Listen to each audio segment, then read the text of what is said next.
Good afternoon from the Superbook.com sports desk. I am Joe Hunk. Many consider him to be the greatest punter in Titans history, and he has retired after 15 seasons in the NFL. 13 of those were with the Tennessee Titans. Brett Kern announced his retirement earlier today. 3 different Pro Bowl selections, and he also leads the Titans/Oilers and leader in punts, gross average, net average, and punts placed inside the 20-yard line. And the Lady Vols defeated Alabama 10-5 today in Oklahoma City. They get tomorrow off, and then they will play the winner of Oklahoma and Stanford on Saturday at 2 p.m., and you can watch it on ABC. For all your foundation repair and waterproofing needs, you need to visit USSTN.com. Breaking news at once on your home for the Vols, the flagship station for your Tennessee Titans, as well as home to 3HL. This is 104.5 The Zone.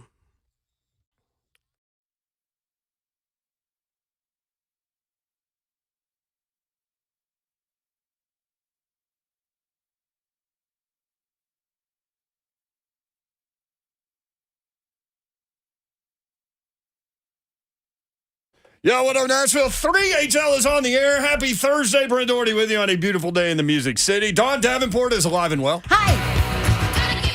Let's go. What a beautiful day. It is. Candy B 91 first in the chat today. The F&M Bank chat. YouTube, Facebook Live, Twitter, Twitch. Twitch, please. You burning on anything today, Babsy? No. Okay, good.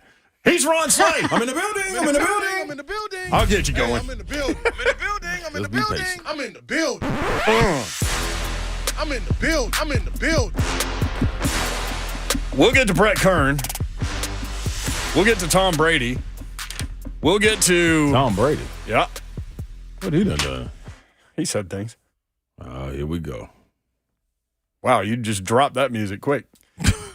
Dawn gave me a look, and I didn't know if it's for the music or not, so I killed it real fast. She did give you a look. She's waving a piece of paper. I don't know what's going on. She's signaling a plane or something. There were cuss words, and there were fingers that drawn on it. It was nasty. You look like Greg Sankey trying to land the plane down at the SEC spring meetings, 9 games or 8.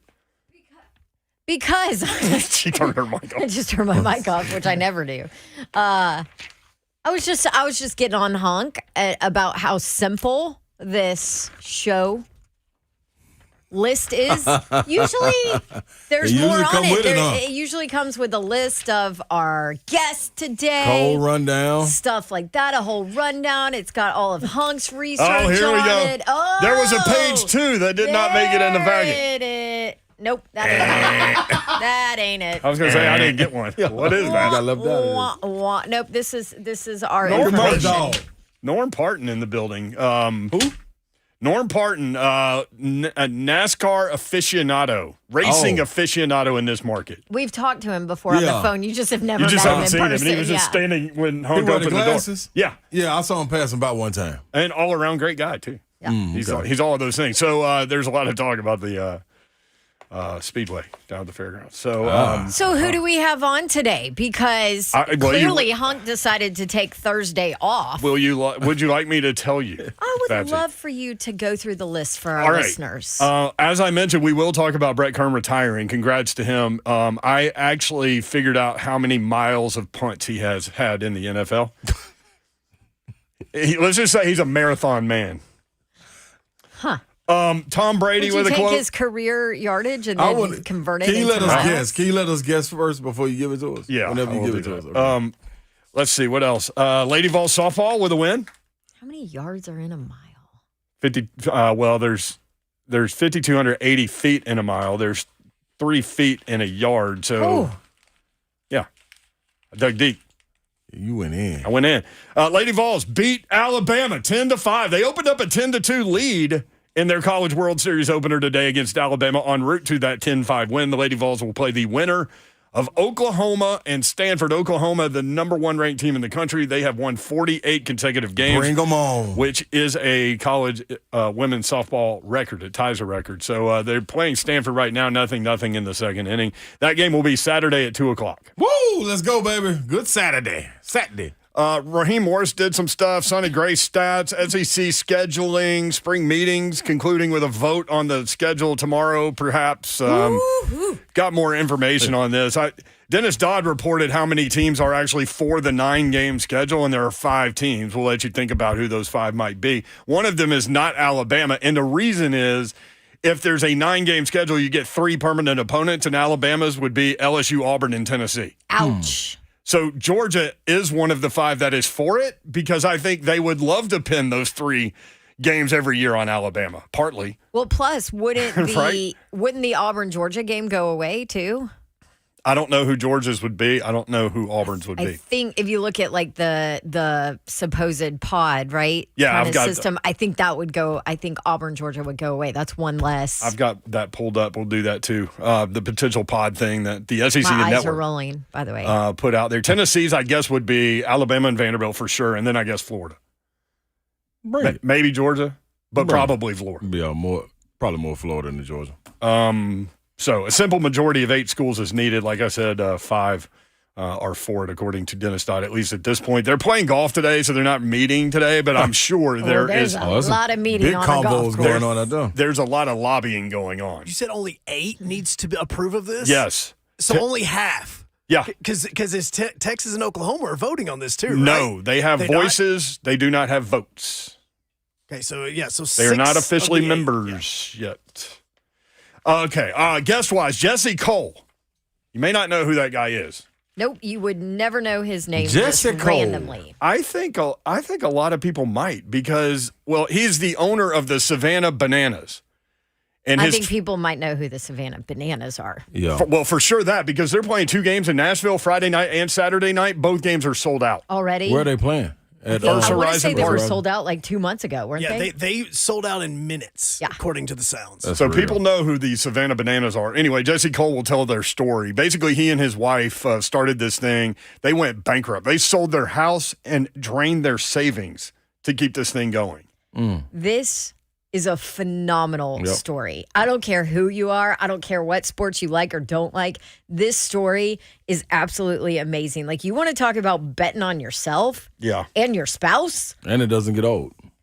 Oh, Yep. it's So a really cool story. secondary market tickets, Hunk, are what? $285 to get you into First Jeez. Horizon. That come with a seat? No, Or you just in the building? you're in the building. Your feet are allowed on the premises inside the gate. Dang. That Savannah Banana life is good. Yeah, so we'll hear that story at 3:20. I'm with Dawn. I think this is going to be really interesting after Without question. watching their video of what they are. They it's entertainment, fans first, entertainment always, and they say it's kind of like a circus basically. It's the easiest way to describe it is that it's like the Harlem Globetrotters of minor league baseball. Yep, the umps are involved. They're out there dancing and stuff. Like, I was looking at their rules. So they were a real team, and they won their league like 3 times. So, but they were doing these exhibition things on the side. Yeah. And so they left because it was more popular. And so all they do are these exhibition games, and they have a touring team that goes with them called the Party Animals. They've been featured by ESPN, the Wall Street Journal, Sports Illustrated, and now 3HL. On Banana Ball rules, here are some of the rules. 2-hour time limit. Game's done in 2 hours. Whoever's winning is Hell of winning. a show in Rain 2 hours. delays or anything. It's over in 2 hours. A batter who attempts to bunt is ejected from the game. That's right. I like that. I like that. Hell no. No bunts. Hell no. You know that's probably a part of it, is like the other team will try to bunt and they'll make a big deal out of throwing the guy out. I don't know. Batters cannot step out of the batter's box for any reason, That's right. Keep this thing moving. or it's a strike. Oh, no, or it's a fight. Because, I mean, I got hit by a pitch or something, or I'm trying to warn the catch the pitcher. No mound visits at all. Well, that just took me out of the game. You can steal first. Pick it up and take it. So if your count's 1-0 and there's a wild pitch and you think you can get to first, you can go. I like that. Some stadiums, very doable. Yeah. And then, here's the thing you need to know if you're going to one of these games. If you, as a fan, catch a foul ball, that's an out. You affect the game. How about that? So That's either pretty you're dope. going to make sure it's not caught or make sure you catch it. Who are you rooting You see for? somebody slapping the ball out of somebody's hand. Get that out of there. Yeah. Little kids fall, getting pushed down. Don't Yeah. catch that. So Now, we'll let hear me ask you the this. Savannah Banana story at 3:20. I mean, aren't there like maybe a couple of those rules that you wish Major League Baseball would adopt? No question. Yes. Yes. No Here's the trips thing. to the mound. Here's the thing. We can ask Jesse about this. Instead of like going this touring route, that's great. Can you just form a league and play like league games with this style? The baseball purists will lose their So on the- Lose it. on the Hunk would traveling- lose his mind. On the traveling team, Hunk, they've had some former major leaguers, right? Like you Yes. said, Johnny Damon has played. Johnny Damon, Nick Swisher has played. Shane Victorino played a few days ago. Why They you not playing on one of these days? I went out and looked for batting practice today. They ghosted me. Oh. Oh, Hunk. The cage was up. Everything was there. I was at the stadium. No, They dog my boy. That's all They right. did. We're not giving you up, Hunk. Sorry. Yeah, we'll tell him. I love you We'll guys, tell him too. when he come on. Yeah. thank you. Greg Cosell at 420, best film evaluator in football. So we'll ask him about DeAndre Hopkins. There have been Devin White rumors, too, that Slade passed along to us. So not as productive last year, but a potential pairing with Azeez Al-Shire, two Hey. stack linebackers. Not bad. And then we're going to get into the Titans defensive line. They just signed defensive tackle Jaleel Johnson. What does he give as a rotational guy? Tier Tard, Danico Autry, Jeff Simmons, Naquan Jones. We'll go through that list with Greg Cosell. Also, Chris Lowe at 445 about this 8-9 game thing. Like, what is going to happen? The commissioner wants 9, but if there's only 5 that want 9, the commissioner's on the golf course lobbying today. A couple arms being twisted. A couple fish heads ending up in bed. I mean, Or does horse the heads. commission really have to Horse lobby? I mean, I should just. Commissioner Sankey is basically like, listen, I'm like Slay, man. You want to be this is sleeping with what's the fishes? happening. I mean, hey. Yep. Hey. Yeah, you want? Yep. Yeah, I mean. Yeah, you can either be for it or for it. You got two choices. And it'll be a unanimous vote. Two choices, both ending what I want. You got 2 choices of what you can do. All right, we'll get the Savannah Banana story next on 3HL. Stay tuned. 104.5 The Zone.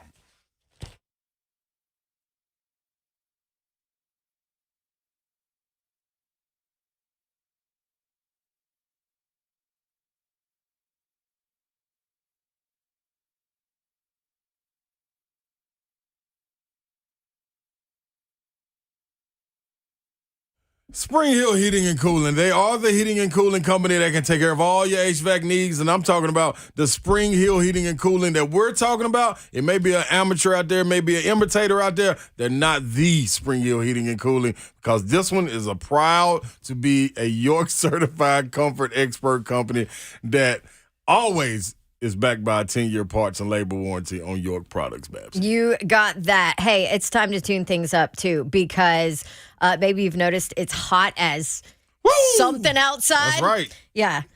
That's what it's going to be. It's going to be a woo. It's hot as woo out there. We ain't talking about the girls. Yes. Get your AC unit tuned up with Spring Hill Heating and Cooling. Schedule your 21-point tune-up for just $49. We're not talking about Got the it. girls. Just clicked. Yeah. Well, if you didn't have the opportunity to get involved in March, May, whatever it may have been, you need it in June. It's June 1st. It's time to hit up springhillac.com, Babsy. Call them.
3HL 104.5 The Zone.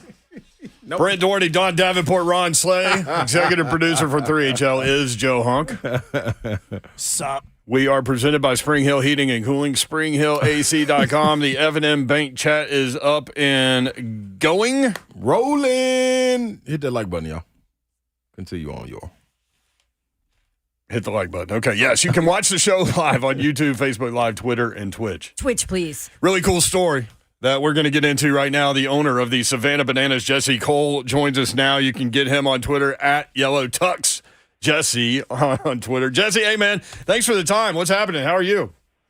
Rocking and rolling, man. Excited to be in Nashville. Yeah, Savannah Bananas. We'll tell the story in just a second, but the games are Friday night and Saturday night at First Horizon Park. If you want tickets, you got to go to the secondary market, and you got to pay a lot of money because both games are sold out. Boom. This is an amazing. You should add another one. Yeah, how about that? Like a comedy Like show. a doubleheader Saturday night.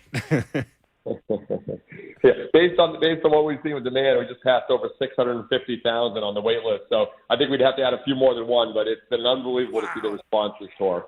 All right, so the Savannah Bananas are an exhibition baseball team based out of, obviously, Savannah, Georgia. Founded in 2016, the Bananas competed in the Coastal Plain League and won 3 championships, but you guys had an alternate format, and that was doing really well, so you go the exhibition route. How tough was that decision? Why did you do that? Well, everything we've done has been counterintuitive. You know, when we first came to Savannah, we only sold 2 tickets in our first 3 months. And my wife and I had to sell our house and empty out our savings account. And we were sleeping on an airbed because people were like, who is this team with a senior citizen dance team called the Banana Nanas and a break dancing coach? And there was a lot of question marks. And, you know, serving all you can eat at our ballpark for every ticket, having no sponsorship at our stadium. Everything we do, dancing players, has been counterintuitive. So, you know, yes, when we first announced we were leaving the Coastal Plain League, people were kind of like, what's going on? But you know, now that they've seen, you know, fortunately with every single game sold out on tour, over 500,000 fans, and, you know, social media following over 10 million now, I think people are starting to say, okay, I think that makes a little bit of sense. How difficult was that first year? Like how were you able to gain attendance numbers and fans and all those things? Like how tough was that process? How long did it take? No, it was brutal. I mean, I remember grocery shopping with my wife, which is $30 for a week and for months at a time. It wasn't until they came to the first game and they watched our players go into the crowd and deliver roses to little girls, and they watched the breakdancing coach and the Banana Nanas and us lift the banana baby up into the air and sing the Lion King song, and they watched the banana band play. And as they saw it, they're like, we've never seen anything like this before. And from that point on, they started telling everyone. So it took about 6 months in the beginning of, you know, saying, what are you guys about, to actually seeing it, that it really started taking off. So let's dig a little deeper into your, I guess, brain, kind of, and your history. Lay down on the couch, that's Jesse. Right. Yeah, we're going deep here on 3HL. No, but you are a former baseball player. You were a pitcher. You played in college. You did that whole thing. Got injured your senior year, and then kind of stepped into the coaching, general manager section of the game. Why that? And what have there always been these kind of crazy ideas in your head about what minor league baseball or different level baseball should be? Well, first of all, I'm impressed by your research. I don't think anyone brings up my baseball career anymore these days. But yeah, you know, I loved playing the game, but I realized watching the game, it wasn't the same. And so I read every book by Walt Disney, about Walt Disney, P.T. Barnum. I read about, you know, Saturday Night Live and Cirque du Soleil and Grateful Dead, and started learning about all the groups that created these raving fans, and said, what could we do to do that? And so, yeah, for us, it was just a lot of experimentation. I mean, a lot of things didn't work well. I mean, Flatulence Fun Night, you know. Whoa, who? Yeah, no, one of them. I mean, you can. I have lists of pregnant nights and salute to underwear nights and the living pinata promotion. I mean, we've done lots of things that haven't worked well. But I mean, the thing is, we put ourselves in the customer's shoes. That's what we did, and they didn't want the living pinata and that's what's fun night, but they did want fun. And so now, by putting ourselves in the customer's shoes, we developed our new game. You know, where fans catch a foul ball, it's an out, which is unbelievable to see. It happens every night at our ballpark. 2-hour time limit, batters stealing first, players on stilts, it's just, fun, and that's what we get to create. So you don't want to go in my mind because I'm always thinking what could be the craziest things we can do on a field. So let me just ask you this. This whole Slay's about to get into flatulence night. I have a feeling. No, but you and your wife, you make the decision. You go to Savannah. You do all of this, but obviously it costs money, and you're not successful in the beginning. Like, where were you really debt wise? And was there any point where your wife said, "What the hell are we doing?" She says, "What the hell are we doing?" every single day. So that hasn't changed over the last 3 years. I proposed to her in a yellow tuxedo in front of a sold-out crowd, and she actually said yes. So I think she knew what she was getting herself into. But no, but thank you. Let's definitely go back to the misery of 7 years ago. So yes, we were in $1.8 million in debt. Like I said, $30 to grocery shop for a week, which I think is 42 meals between us. So yeah, it was brutal, but. Just like Walt, who was criticized, and just like so many people who've really done something truly special, they have a vision of what it could be. And I just knew myself, I was bored during baseball games, and I had played nonstop, and I loved the game playing, but I was bored. If I'm bored, good luck to the millions of other people that don't even understand the game or played the game. Yeah. So that I put myself in the customer shoes and said, what can we do so someone that doesn't like baseball would love our shows? And that's what we started creating. So the flatulence night. So when you get to the why would that not work? That sounds great. I know, like that would work here. I'm just saying. Yeah, that's what I'm saying. Do you let it out when you get to the gate, or everybody is at a count of 3, and people that don't do it got to get out? How did that go about? I just need to know that before I ask my next question. Yeah, that was a pretty epic failure. So we had a whoopee cushion giveaway at the gate. We had bean burrito eating contest, farting contest. It was pretty epic. I didn't get into Dig to China night, where we actually buried in the infield dirt everyone thought they were getting a trip to China, but once she won, she realized it was a one-way flight to China, no accommodations, and we weren't getting you back. Congrats. Sending you on your way. Yeah. You literally deported someone. The next thing, man, when taking on something like this, like I had an opportunity with the Globetrotters, but I didn't want to take that coming out of college. What does the talent ever outweigh the imagination as far as when you're getting recruiting players to come in, or, as far as you moving forward? It's a combination. We don't have tryouts, we have auditions. And so the players, it was documented pretty well on the ESPN series they did. And, our players come in costumes. That's how we found out a guy could, walk on stilts. He never hit before, but I got him to hit. And now I think he's batted almost 300 right now, which is ridiculous. You ask these guys, what can they do? We have one player in the Party Animals. He's actually the coach, but he's a player coach. He was a world-class tap dancer. So he came up to the plate. We put a board down, and he tap danced his entire at bat. And he put the ball in play. And it's all these things that we look for. Guys that can juggle and trick and pitches and dance. Our second baseman is a singer from Nashville, Dalton Malden, who's a great singer. He'll sing coming up to bat. He'll sing in the field, and it's fun. And that's what we're trying to look for.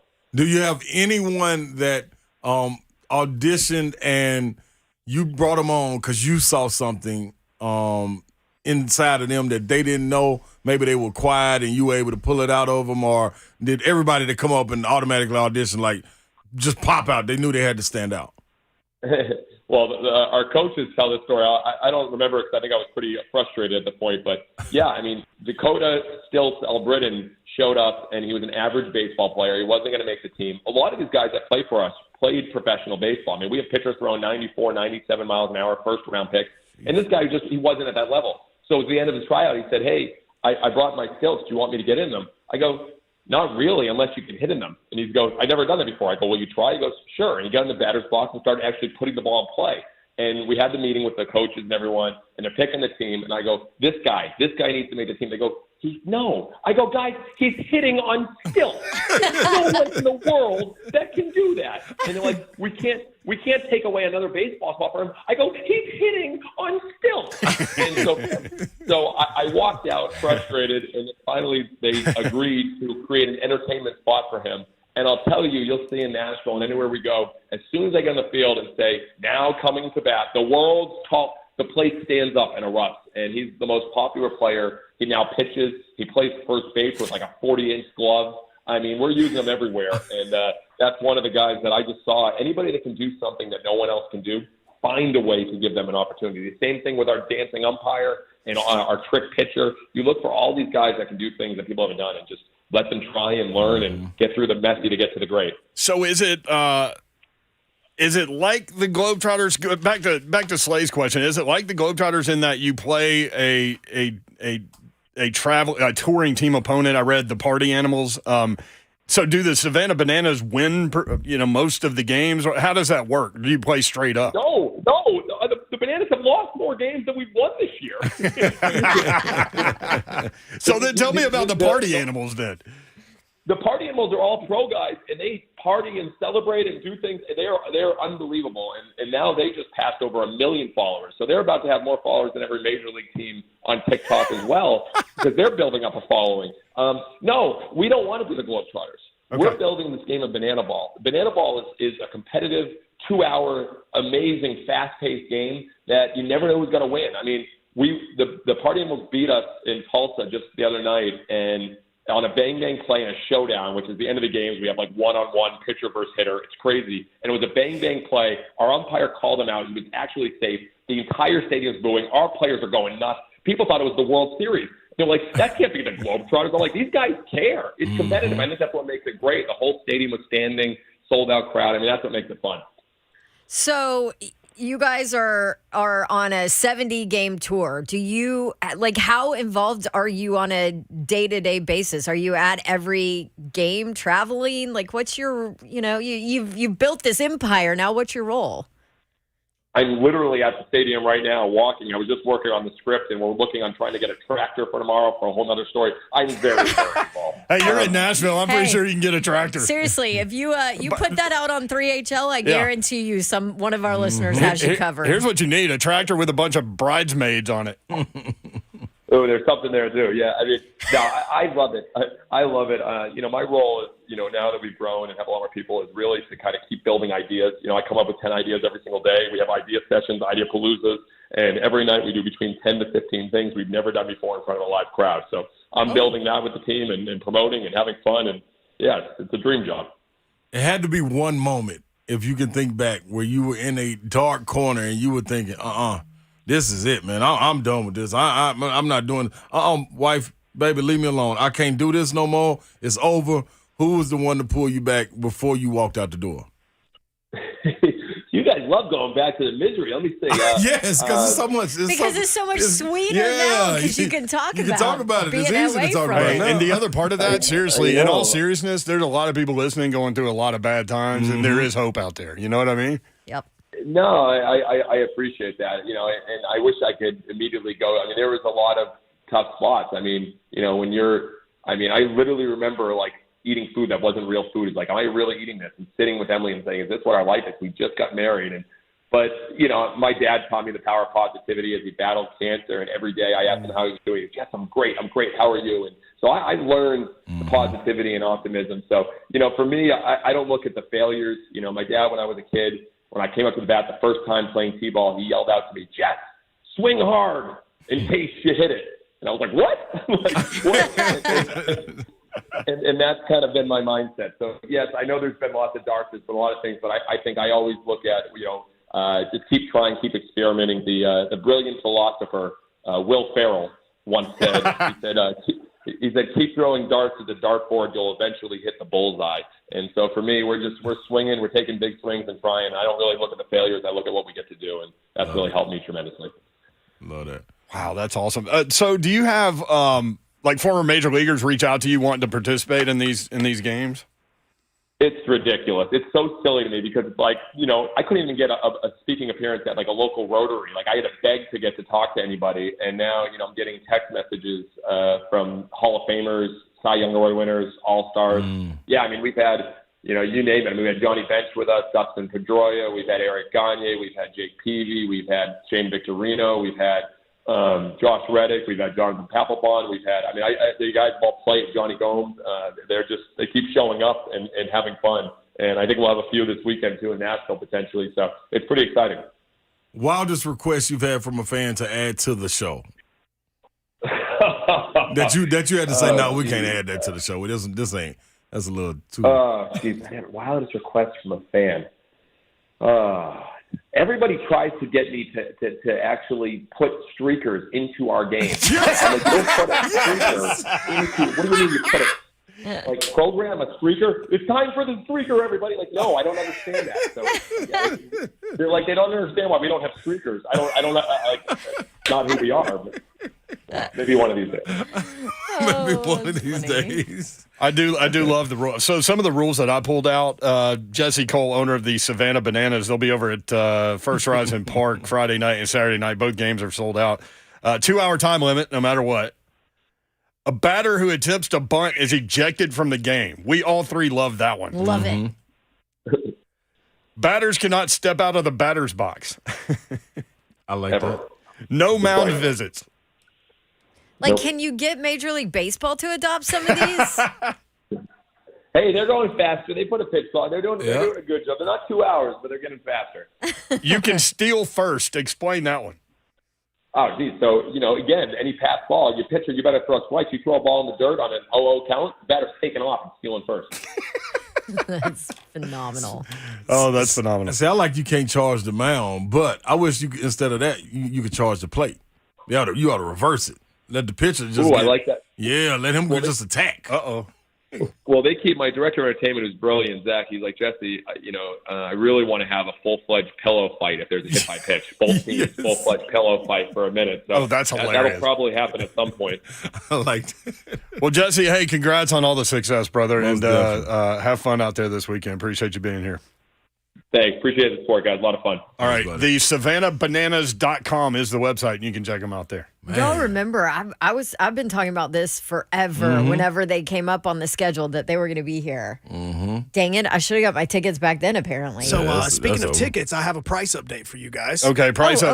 update on the It just secondary went up. market. Yeah, because both games are sold out, and as he said, there's a healthy waiting list. Yes, Didn't it say right now to 650,000 sit in people? what I am deeming the 3HL suites from 3HL Suite Night, $315 per seat for you to sit there in our Suite suites.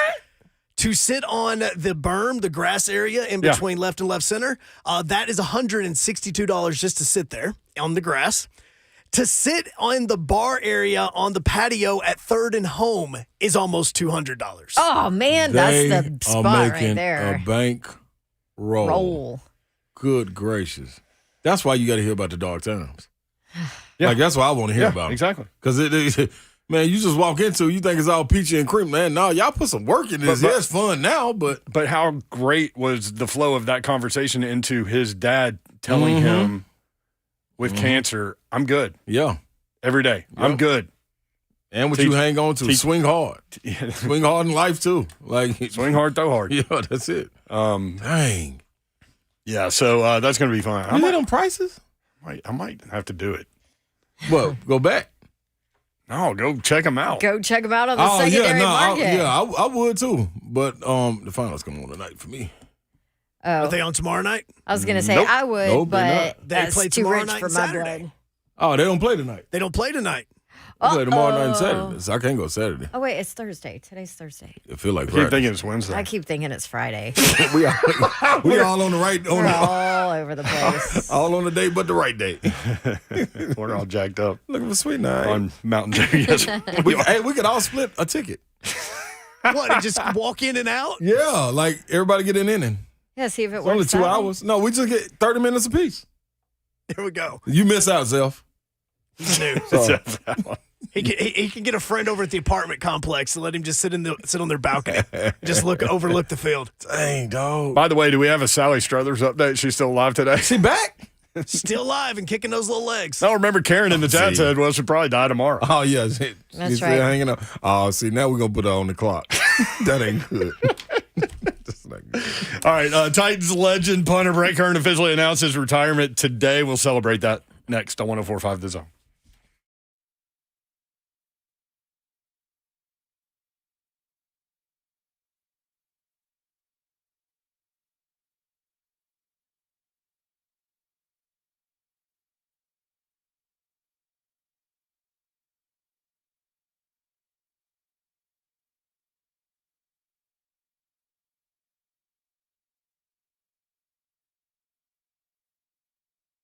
Man, salute to Kern, man, and him and that leg and that foot. It ought to just go up and Salute to Kern's leg and foot. Is that what we're doing? yeah, did a tremendous job with that leg and that foot. Yes, he did. But Superbook, man, it is back, people. I know we took a day off yesterday, but it's time to get involved. You got to go download the Superbook Sports app or visit superbook.com to wager and win today. And guess what, y'all? I got a new promo code for you. Everybody that's signing up that's new, go type in SLAY. And what's that going to get you? That's going to get you $250. $250, people, with your first bet bonus, win or lose, and they will match your first bet up to $250 with the promo code SLAY. You know how you spell that, everybody? Let me take your time. SLAY, because that's the one that's going to get you money. SLAY, Superbook. You got to dial into it. The most trusted name in Vegas, and they got a dedicated team of odds makers behind the counter making all the prices. You stay in tune with 3HL at the end of the show on Zone TV. The parlay is already set up, and it's back. It's back, people. It's time for us to get some money for the weekend, and we can go out and party like the Bananas, Savannahs, or like the legs and the foots of Brett Kern. Anyway, Superbook. Visit superbook.com for terms and conditions. Gambling problem, call 1-800-889-9789. Book it.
3HL 104.5 The Zone.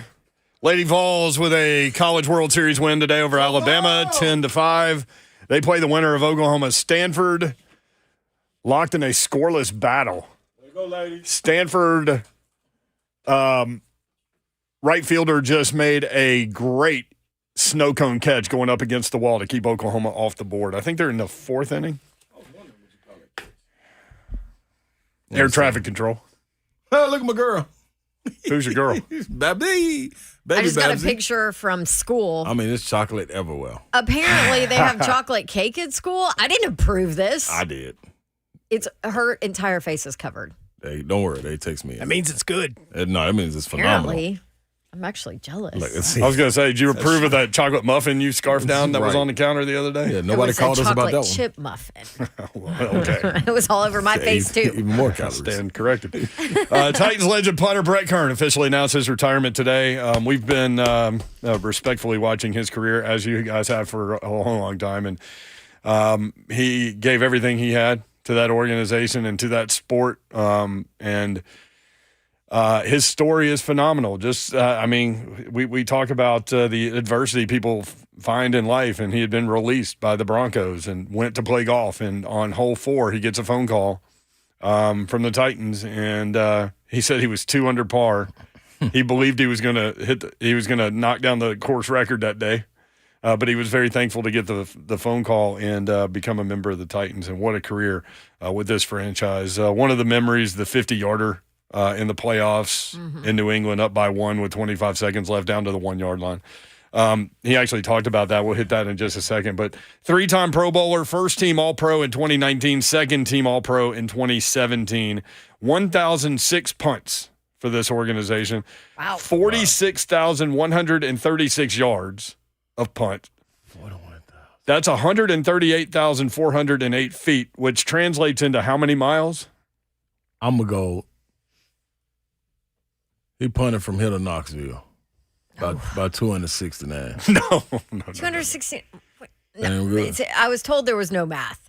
I'm gonna go. They lied. I'm gonna go 19 miles. Oh, hell no. He punted way further than that. 26.2 miles. Oh, it is a It was right marathon. between us. Marathon man. It was right between us, Babsy. Okay, Yeah, Slay. right down the middle. Slay. Right between us. There's 5,280 feet in a mile. So she went over because, she won because you went over Yeah. slightly. No, Slightly. I was. He punted from here to Knoxville. Price is right. Was it in between? Price is wrong. Was it in between Slay. 19 and 296? Price is wrong, Mitch. That's right.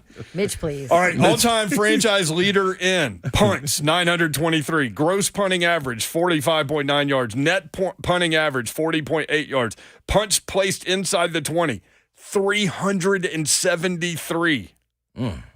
Think about that. 923 punts, 373 of them inside the 20. That's crazy. All right, he owns 9 of the franchise's top 10 net seasons. 9 of the top 10. Jeez. Not games. The entire Okay, and can we Best also? punter in franchise history, and that's point saying out- something because Yes. Craig Hendrick was here. That's what I was Oh, going to yeah. say. You have to point out too. He owns 9 of the top 10, and that was with a dog with before a him. dog before him. And let's be honest, if Stonehouse wasn't a superstar, Brett Kern would Yep. probably still be there. playing Yep. because he can still punt. Mm-hmm. Like he's still there, you know? And you can make the argument, Mickey did, that maybe that Super Bowl is different if Brett Kern punts in that Super Bowl because there was a bad punt down the middle of the field with a big return late in that game. There's no That's ifs, right. ands, or buts about that. That's it. Yeah. Brett Kern talking about getting that call we were talking about when he was playing around at golf that he would be coming to the Titans. Thank you to Lake Dawson for calling me on the golf course to tell me that I was a Titan.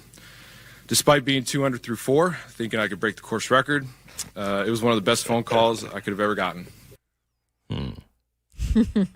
We used to call them the tripod. That's a name that Mickey gave them to long snapper Bo Brinkley, kicker Ryan Suckup, and punter Brett Kern. These guys are extremely good friends and great at what they do. Brett Kern thanks them. Over the years that we played together, I'm thankful that football was just a tool that brought us together. Ryan Suckup, Bo Brinkley, tripod, You guys are like family to me. I'm forever grateful for the memories we share on and off the field. From a game-winning kick at the Arrowhead, on the Arrowhead in 0-degree weather. Mike, you maybe do like how you announce that maybe later? Later, okay. Celebrating, Ryan, your record of most consecutive kicks in a row, under 50 yards. Bo, being able to help baptize you in Sylacauga, Alabama on the 17th hole at Farm Links. And yes, how could I forget my golf video during training camp that will only remain on my phone. Interesting. I've played Farm Links before. That's a tough course. Very fun. I obviously have not had a hole in one. Brett Kern talking about, he thanks Titans fans. Thank you to the fans. There are not many words that can describe my thankfulness for the love and support through the years y'all have shown my family and I. The number of fans that have told me they waited to get a drink or buy a snack until fourth down was over means the world to me. Your compliments over the years honestly fueled me to be the best I could be. I didn't want to let any of you down. Thank you for letting me represent you on the field and allowing this city to be our home. Very cool. As great of a player as he was, better person. Yep. No question. Okay. It's not a Brett Kern retirement day if he doesn't come on 3HL, right? He's still active then. Like, that's our dude. He can still be active. Maybe got a couple more days in him. Maybe we can get him to come in studio at some point. Well, my thought is it's probably a pretty emotional day for him. Mm-hmm. So I'm sure it is. We certainly want him on for sure to celebrate BK, but also offer grace and we were all blessed to be able to watch that guy do what he did. He's one of the best all time. About that punt against New England. So y'all remember back to the playoff game in Foxborough. CBS had the cover. Jim Nantz, who now lives in Nashville, had the call with Tony Romo. And the line of scrimmage was the Titans' 41-yard line with 25 seconds left and a 14-13 lead. How many times have we seen a situation like that in New England and the Patriots somehow find a way to get it done? Some kind of special teams mistake or something like that. But no. Brett Kern lets loose with this punt. Yeah, that was that's definitely a moment I'll never forget. You know, you kind of have those moments along the way in your career of certain punts, field goals made, all that kind of stuff where you can celebrate. But that punt was that's pretty special. And then for the next play to be a pick and be done. He went. Tom obviously went and won a Super Bowl with Ryan the next year, so it all worked out, right? Yeah, that run was really, really special, and to get that far, to come that close, there's just something about them Chiefs, that year, and obviously, this year in Philly, finishing there. But that is definitely celebrating in the locker room afterwards. Having that mentality of, nobody really expects you to win, or to go up to New England and win, and go to Baltimore and win. No offense, Morgan, but it was. That was a really special run. So he hit that punt. It rolls down the middle of the field to the 1-yard line. Tom Brady comes on the field. Still, you watch the Patriots. They're like the killer in the horror movie that you just know, like however far away you get, they're still going to get you. Scream. 15 seconds. 1-yard line. Out route. Jumped. Logan Ryan. Interception. Pick six. Ball game. Playoff win. That was something. At Brett Kern 6, if you want to give him a follow on Twitter, it'll be fun to see what he has in store for his next path. 4 o'clock hour is coming up. Tom Brady with an interesting quote. We'll talk about it next. 3HL 104.5 The Zone.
Good afternoon from the Superbook.com sports desk. I'm Joe Hunk. After 15 seasons in the NFL and 13 of those with your Tennessee Titans, Brett Kern has announced his retirement. He did so earlier today, had a press conference as well.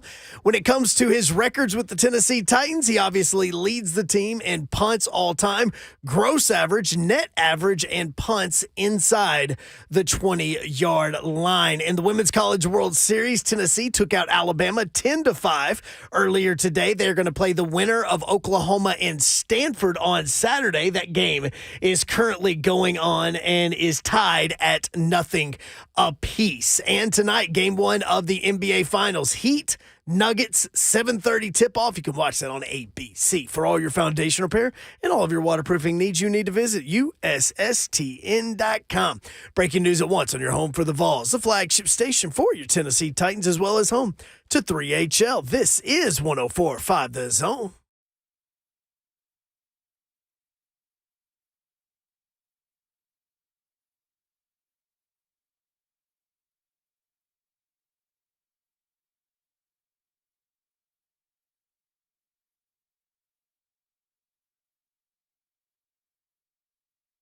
HL 104.5 The Zone. Brett Doherty with you on a beautiful day in the Music City. Hope you're having a great Thursday. Don Davenport is here. Happy Thursday to you. What a beautiful day, huh? Due to the S2 cognitive test that she took, she is a professional softball player. Oh, correct. This is our sport. Yep, watching Oklahoma and Stanford in a scoreless battle in the 5th inning. Mm-hmm. Winner gets Tennessee, who beat Alabama today. Can't wait to spank them up. A lot going on. Brett Kern's retirement, certainly a focal point today. Ron Slay is in the building. I'm in the building. Hey, I'm in the building. I'm in the building. I'm in the building. I'm in the building. I'm in the building. So is that my fault for not getting out quick enough? No. He know we're in the race.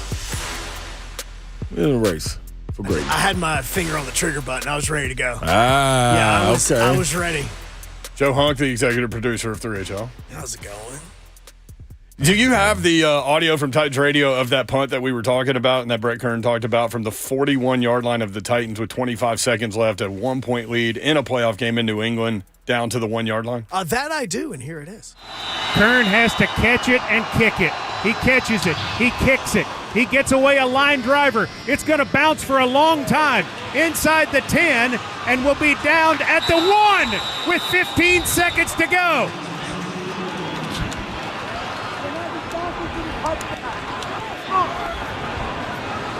It was perfect.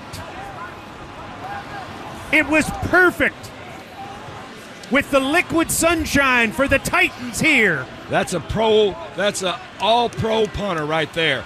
That's having all the clubs in your bag and knowing when to use them. What an appropriate example from Coach Mack. This is a Coach Mack voice right there. I think he might have been sick that week. I mean, it was January, New England. Yeah. It was cold. I mean, wouldn't you be sick if you were there? I wouldn't have been there. That Just place. saying. I went to a playoff game they lost in New England, and it was cold. No, It was like freezing up there. miserable. Yeah. Oh, yeah, you were there. That's when you almost got arrested. Okay. For doing what? Okay. And don't pet the horse. That's just trying to pet the horses. She was jaywalking. I was jaywalking, yes. Hey. But in my defense, I was jaywalking. See what happened was. where Follow the rules, Babsy. it was like the roads were closed. That's where I was jaywalking. It was that early. Yeah. The roads were closed, but there was like barely anybody out there. That was just them being. Oh, he just wanted to be a Yep. jerk. Mm-hmm. A jerk. What a jerk. You need to go up there, take a right, and don't pet the horse. Like, seriously, who's going to pet the horse? Yeah. Probably would have See? pet the horse. I actually. You needed to be told that. I needed to pet the horse because he told me not to pet the horse. Oh. Tell the horse not to give me that look, and I won't want to pet it. You know what? You're riding the horse every day. You're kind of a jerk. That horse probably needs to be petted. Needs a little sunshine. in Needs his a little life. love, right? Yes. You know what? He Liquid needs a little sunshine. Southern hospitality. That's right. Bring him down to the side. That's right. A lot has been made of Tom Brady taking an ownership interest in the Las Vegas Raiders. Why though? Because everybody thinks he'll just come back and play. And just, number one, now he's like part of the ownership group over Jimmy Garoppolo, which is pretty funny. Get him out of there. But yeah, so Which a lot is of totally appropriate. a lot of people think that's going to lead to him playing. Well, he said this today. I'm certain I'm not playing again. So I've tried to make that clear, and I hate to continue to profess that because I've already told people that lots of times. But I'm looking forward to my broadcasting job at Fox next year. I'm looking forward to the opportunity ahead with the Raiders, and we're in the process of that, along with the other different things that I'm a part of professionally and in my personal life, just spending as much time with my kids as I can and seeing them grow up and support the different things that they have going on. And that's a very important job. Yes, it is. See, that's what I don't understand. Like once he announced it this time, I was like, yeah, he's done. That was never a thought in my mind that he was coming back. It is funny that he keeps having to say it. Yeah, that's what I like. I don't like. But it's like different than Aaron Rodgers, because Aaron Rodgers would say things to like keep himself in the news, whereas Tom Brady, I think, is just so many people are asking, so let me throw this out there again. But I mean, you could actually see he couldn't really move at the end of this last year. Like it's over. Right. Like A-Rod is one block away from him. Like he's just around the corner. His GPS is set to where he is though. Like he couldn't get out them pockets and keep players alive. Remember how many times he threw it in the dirt? I do. You're talking about Rodgers? Aaron Rodgers, yeah. He right around the corner, Babs. I kind of feel like part of that was him just being like, they're not going to. Well, he didn't have a lot. I don't have a whole sure. lot to work with. I quit. I'm done. Never had a whole lot to work with. I know, but that was youth. Until Devontae. Bingo, Babsy. Father time, undefeated. No. I'm saying his not a lot to work with was when he was young. Were young guys. Ah. Yeah. Well, I mean, I keep coming back to that stat because I think it's an unbelievable stat that the Packers, the entire time Rodgers was there, did not spend a first-round pick on a skill position player. Yeah, they still haven't. Until Jordan Love, who's also a quarterback. Mm-hmm. He couldn't move to me. I mean, it wasn't Devontae Adams. We're about to find out. And I think he'll be fine. I can't wait. I think he's got one more good year in him. I do. I really do. Keep that button handy back here. Keep that button. What button would that be? The Nathaniel. Keep it. Are you announcing that? Nope. I'm saying just keep that button. Keep that button handy. Keep that button on standby. No, he's gonna have a good year. The one thing that could derail Don and I right here is like the old man stuff. Okay, and he's already pulled a freaking calf muscle. He's back out there though. So. What are you doing? Listen. That's how she hit her head and concussed herself. Oh, that's how I can. Yeah, you don't. Oof. Guess what though? And this then is I what said I'm bad things on the air. He did. Yeah, he did. Matt Ryan was the same way. The reason Matt Ryan entered Nathanielism is because he couldn't move no longer. Yeah, but he couldn't. I mean, it's one thing, your instincts and stuff, listen, Babsy. It goes, Babsy. You do this all the time. This is what Mr. Babs does, I do this all the time. I was right when I did it. Only did it one time. Aaron Rodgers is not Matt Ryan. Okay, was I right when I did it? Was I right when I did it with Matt Ryan? Was I right? They're both Hall of Famers. Question. No. Stop it's only one question. It's not a comparison of the two. They're not both unanimous. No, but it's not a comparison of the two. Exactly. No, don't let her get away from this. No. It's not a comparison of the two, which you just tried to make me compare them. That's I'm what not, you just did. No, I did not. I said the reason I said that, I said I saw it with Matt Ryan. Can you rewind Wait, no, it? stop. I'm about to repeat it. I said it because of this. Well, I saw it with Matt Ryan, and he couldn't get off the edge anymore, couldn't keep plays alive, didn't have the instincts to get it there, and everybody said in the preseason when he got traded to him, woo, he's the next coming, gonna get the coast over the hump. I said, I saw it coming after that Super Bowl effort, after he relinquished it, and nobody could go party, 28-3, boom, it was over, going to Nathanielism. Aaron Rodgers is right around the corner from Nathaniel too, because what I just saw this year from him, that's not meaning he's Matt Ryan or anything like that. I know the signs. Him throwing it in the dirt. No, he couldn't rally that team no more like he could the year before. Remember, he told everybody else. Attitude. He told everybody else, you know what, y'all? Watch, we're gonna win these games. We're gonna go each week. He tried to repeat that this year, and what happened? Get him out of here. Watch, Babsy. Keep your eyes open. Keep your hand close to that button. There was Keep a your hand promo. close to that button. There was a promo that ran on this station quite a bit prior to football season last year that was me saying Matt Ryan is not that bad. I am not putting Matt Ryan and Aaron Rodgers in the same conversation. They're separate of entities. Your Nathaniel-ism. They're separate people. But just because you're separate don't mean you can't. No, that does not mean you can't arrive to the same point. No, I didn't. I said Matt Ryan. The reason I saw it with Matt Ryan, and then I see A-Rod. A-Rod is, you hear this? That's Father Time. He's just sitting on the porch in his rocking chair, waiting on him to get there. And he going to open the door right up. Matter of fact, the keys under the mat. Walk on in, A-Rod, when you get ready. I'm telling you, Babsy, you're going to make me double down on it. I see what you're trying to make me do. I see what you're trying to make me do. Do you know what I'm doing? I'm just reeling you in. I'm reeling you in. And guess what? Because you're wrong on this I don't want to hear no excuses when you get up there and pull a hamstring and can't move. Everybody say it's cause of injury. It's cause of injury because that old man that was in that cave when it was dark got on his back and he couldn't see him. You know the dark cave he was in with no lights? Yes, I know the dark Okay, it was okay. Old folks home? Yeah, that's when that man got on his back. Pudding day. Unbelievable. By the way, oddly enough, Aaron Rodgers needs 3,700 yards to pass Matt Ryan this season. Oh, there you go. Watch him pass him and then completely fall. This body gonna shut down. Let's get him a blood pressure patch. What I'm saying is Matt Ryan was Just shut in down a like a worse robot. position. Not that we should be comparing them because Aaron Rodgers is a unanimous Hall of Famer. Mm-hmm. But there's no comparison. But for those that don't know, Ryan, Matt Ryan's 7th all-time in passing. Yes. Yes. So Matt Ryan looked worse than Aaron Rodgers did going into this season. I think that's true. Yeah, no, I think no that's question. true. Yeah. Yes. But wow, okay, when I was driving the Good bus and spin there, Babsy. I was coming at the bus stops, nobody would that's jump my on the whole Nathaniel point. bus stop. Nobody would jump on when I was Or like, hey, Matt. this right here, hey, everybody, the stop right here, this stop's going to Nathaniel-isms. Where y'all going? Y'all going? Oh, y'all ain't getting on? Close the door, go to the next bus stop. But you know Nobody why? got on. I know. You know why, though? Because you went all in. Your argument was I wrong? that you were really, really excited that Matt Ryan was going Yeah. to be a Colt. The funniest you were part- so excited. Right. The funniest and my part of him- warning was Matt Ryan is not that bad.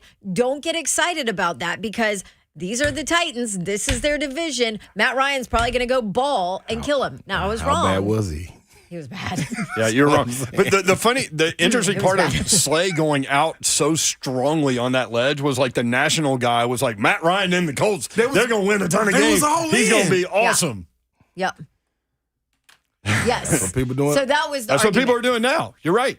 Just But saying. and that's my point. All I'm Aaron saying. Rodgers is not Matt Ryan. Babsy. Matt Ryan couldn't ever scramble and Cool. get things done. Cool, but he could be the MVP of the league. But this is what I'm saying. I ain't driving the bus yet, but the keys, where my keys? You hear this? You hear this at games? Go start up the bus.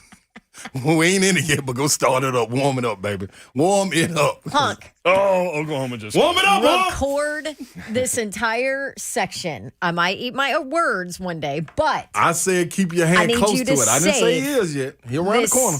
save this entire section, please. Please, Hunk. I got Zeph on it right now. Thank you. By the way, Don't Oklahoma fumble just scored. They're up 1-0. No, 2-0. They scored 2 runs Oh, come on. in the bottom of the 5th inning. So it looks like maybe a Tennessee-Oklahoma matchup. That's 1 what we against want. 4 on Saturday. What time was that going to be? Saturday at 2. I'll be there. All right, when we come back, Greg Cosell, we'll talk DeAndre Hopkins, break down his tape, Devin White, potentially kind of rumors. There are rumors out there. And then we'll get into the Titans defensive line. T.R. Tart just signed Jaleel Johnson. Tape eval on him. Danico Autry, Jeff Simmons, Naquan Jones. We'll do that next. 3HL 1045 The Zone.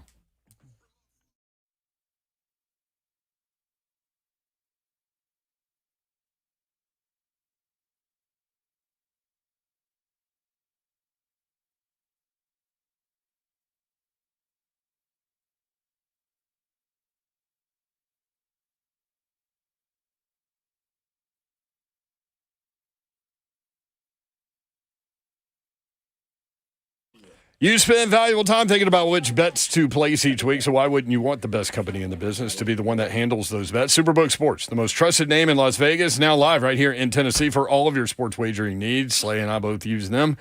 And we'll do the parlay at the end of the show. He's got something cooking. I do too.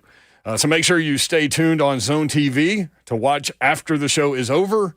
Slay's parlay and my pick. Download the Superbook Sports app or visit superbook.com to wager and win today. Superbook has a team of dedicated odds makers behind the counter in Las Vegas, setting all of their prices. We're talking about guys with decades of experience, showing you why Superbook has the best odds around. And right now, you can look ahead to these the Stanley Cup Final and the NBA Finals.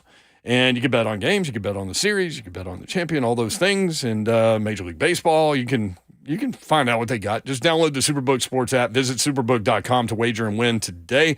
For terms and conditions as well. Gambling problem? Call 1-800-889-9789.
3HL 1045, The Zone. Brett Doherty, Don Davenport, Ron Slay with you.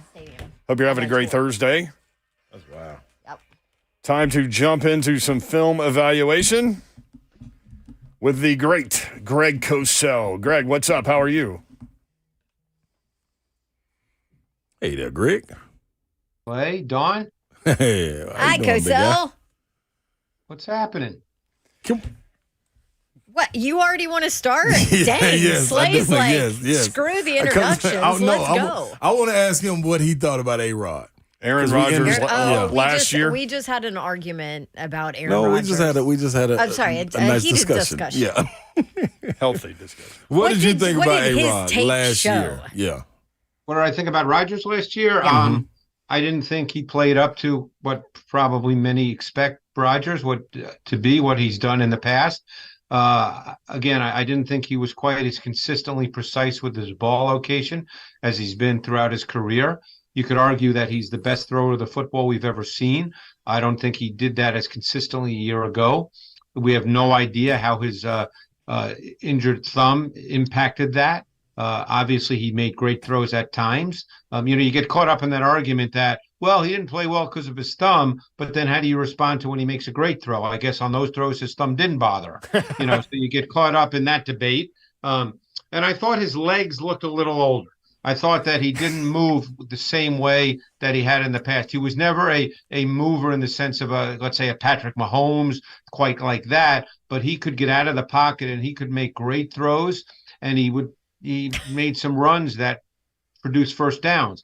So I thought those two areas, the ball placement not being as consistently precise and his legs not being quite the same, showed up on tape a year ago. How bad was his supporting cast?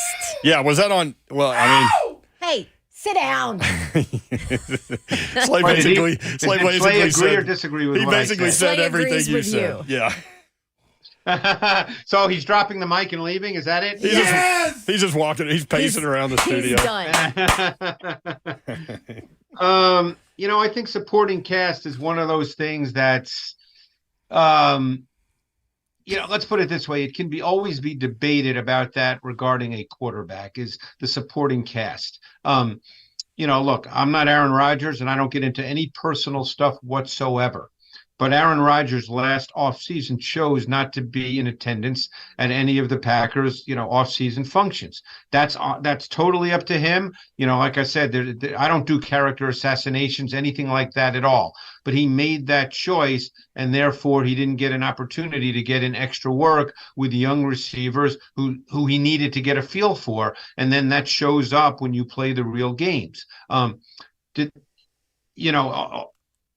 Is that a factor? For sure. Are those receivers as rookies as good as veteran receivers? Of course not. But you know what? That's the way it is. That's what you have to work with. So you've got to make the best of it. And in the professional sports business, as Slay can tell us, well, anybody can tell us, but Slay played at a high level of sports. Excuses like that don't mean anything. It doesn't matter. Very true. Greg Cosell with us at Greg Cosell. All right, a lot of talk in this market about DeAndre Hopkins. He gets released by the Arizona Cardinals. What did you see on tape from him last year? It is funny statistically, though he only played 9 games, he would have led the Titans in receptions by 11.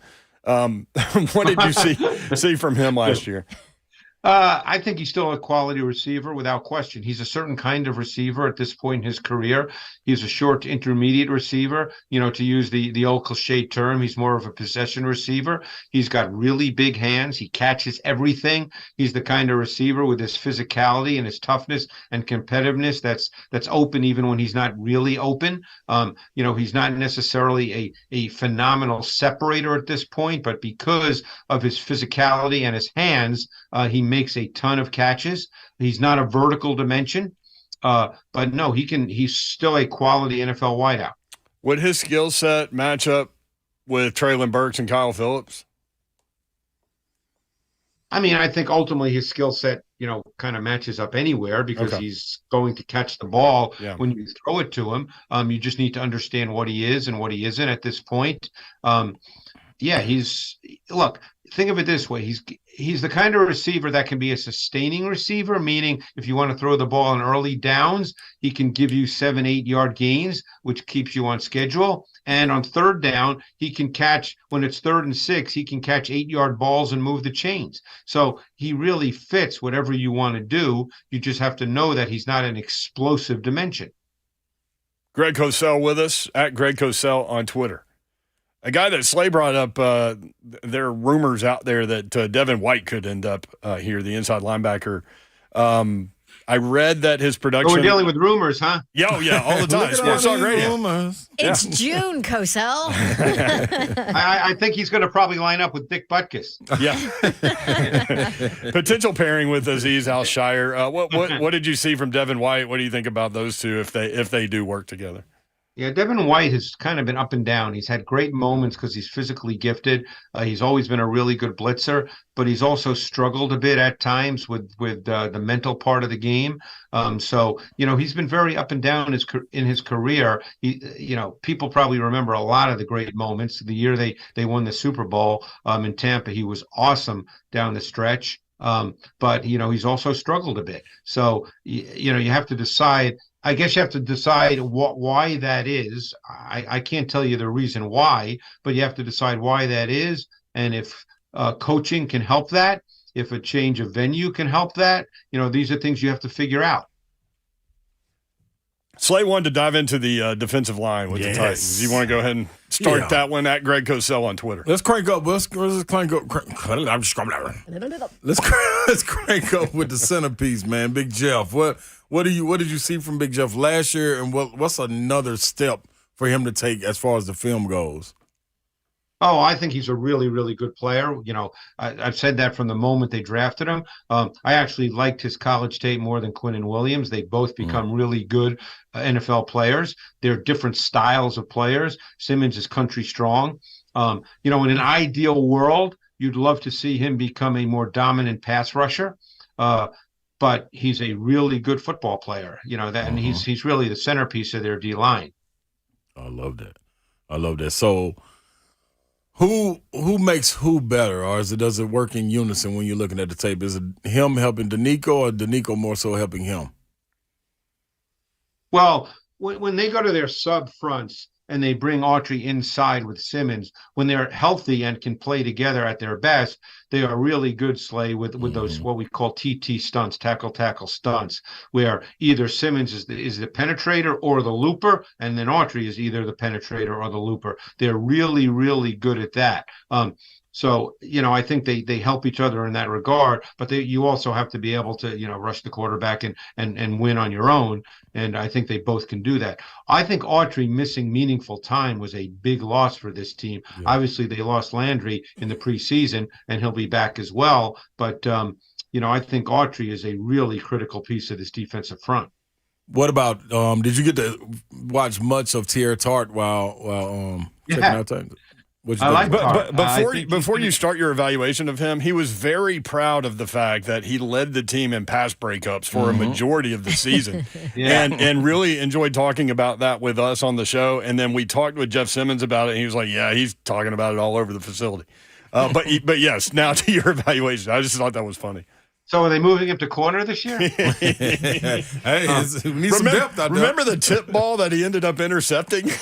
Yeah, I do. I thought, given how much he played, I thought he played well. Yeah. He showed up on tape. He's another one of those rotational pieces you'd like to have in your defensive front. I mean, it's hard to play in this league. You need more than 4 guys to play on your defensive front. You need depth for many reasons. It's a lot of D tackles can't play 70 snaps a game, just the nature of the game. And plus, more teams line up now with no huddle. They play more tempo. It's hard to play 70 snaps a game for a big man. So you need depth. Tart's been a good player for them these last couple of years. Another guy, Philly kid too. Yeah, what'd you say? Self-made man. Yeah, he sure is. Yep. Yeah. Another guy filling the void, Naquan Jones. What'd you think of him on tape?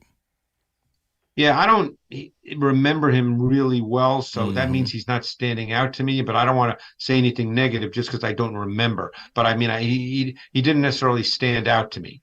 Going down the line, who's? Well, the Titans just signed defensive tackle Jaleel Johnson. Did you notice him at all last year?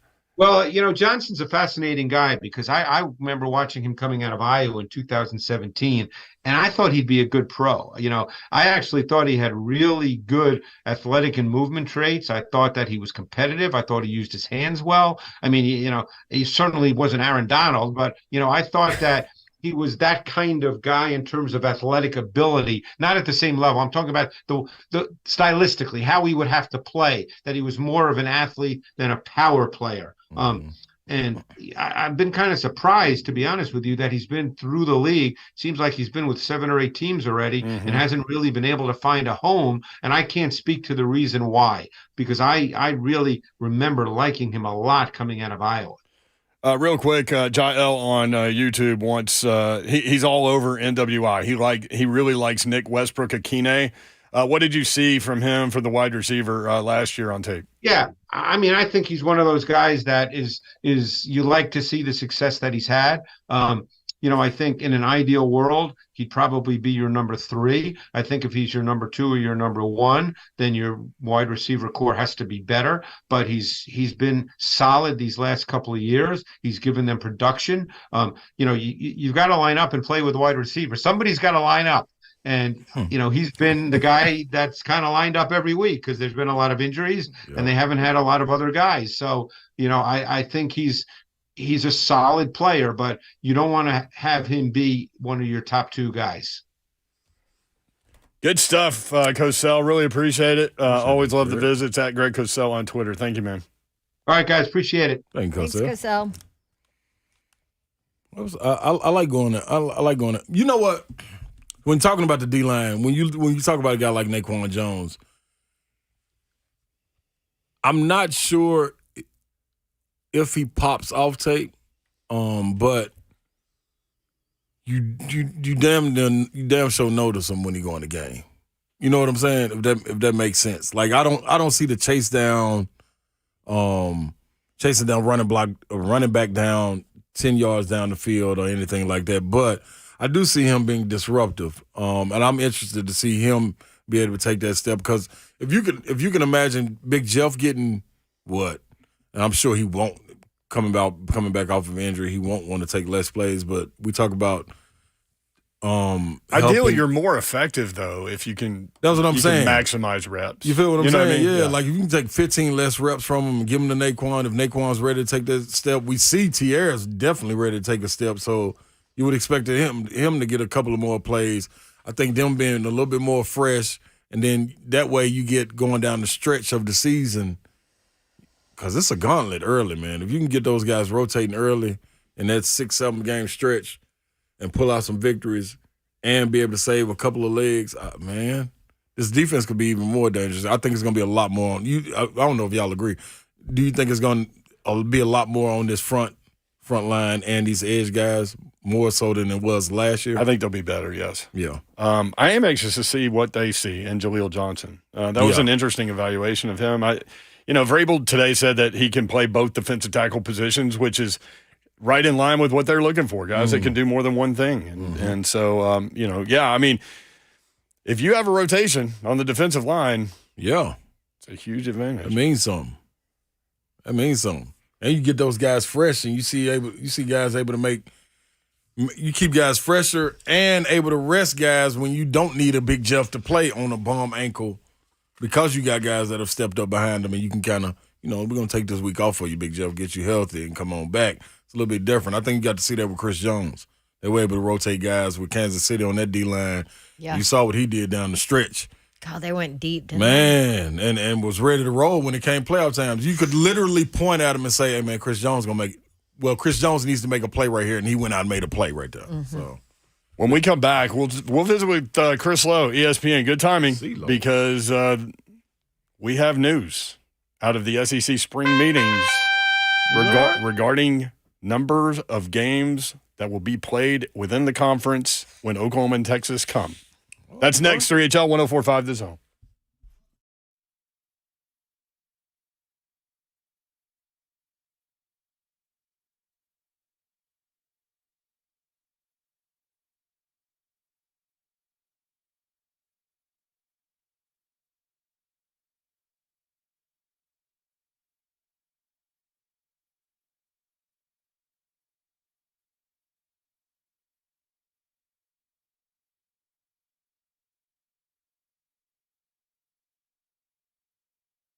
Still, I got wings. You're getting ready to head off into the weekend, but before you get to the weekend, you need to go get some home of the sweet and sassy wings, people. Strikeout Wings, they will not let you down.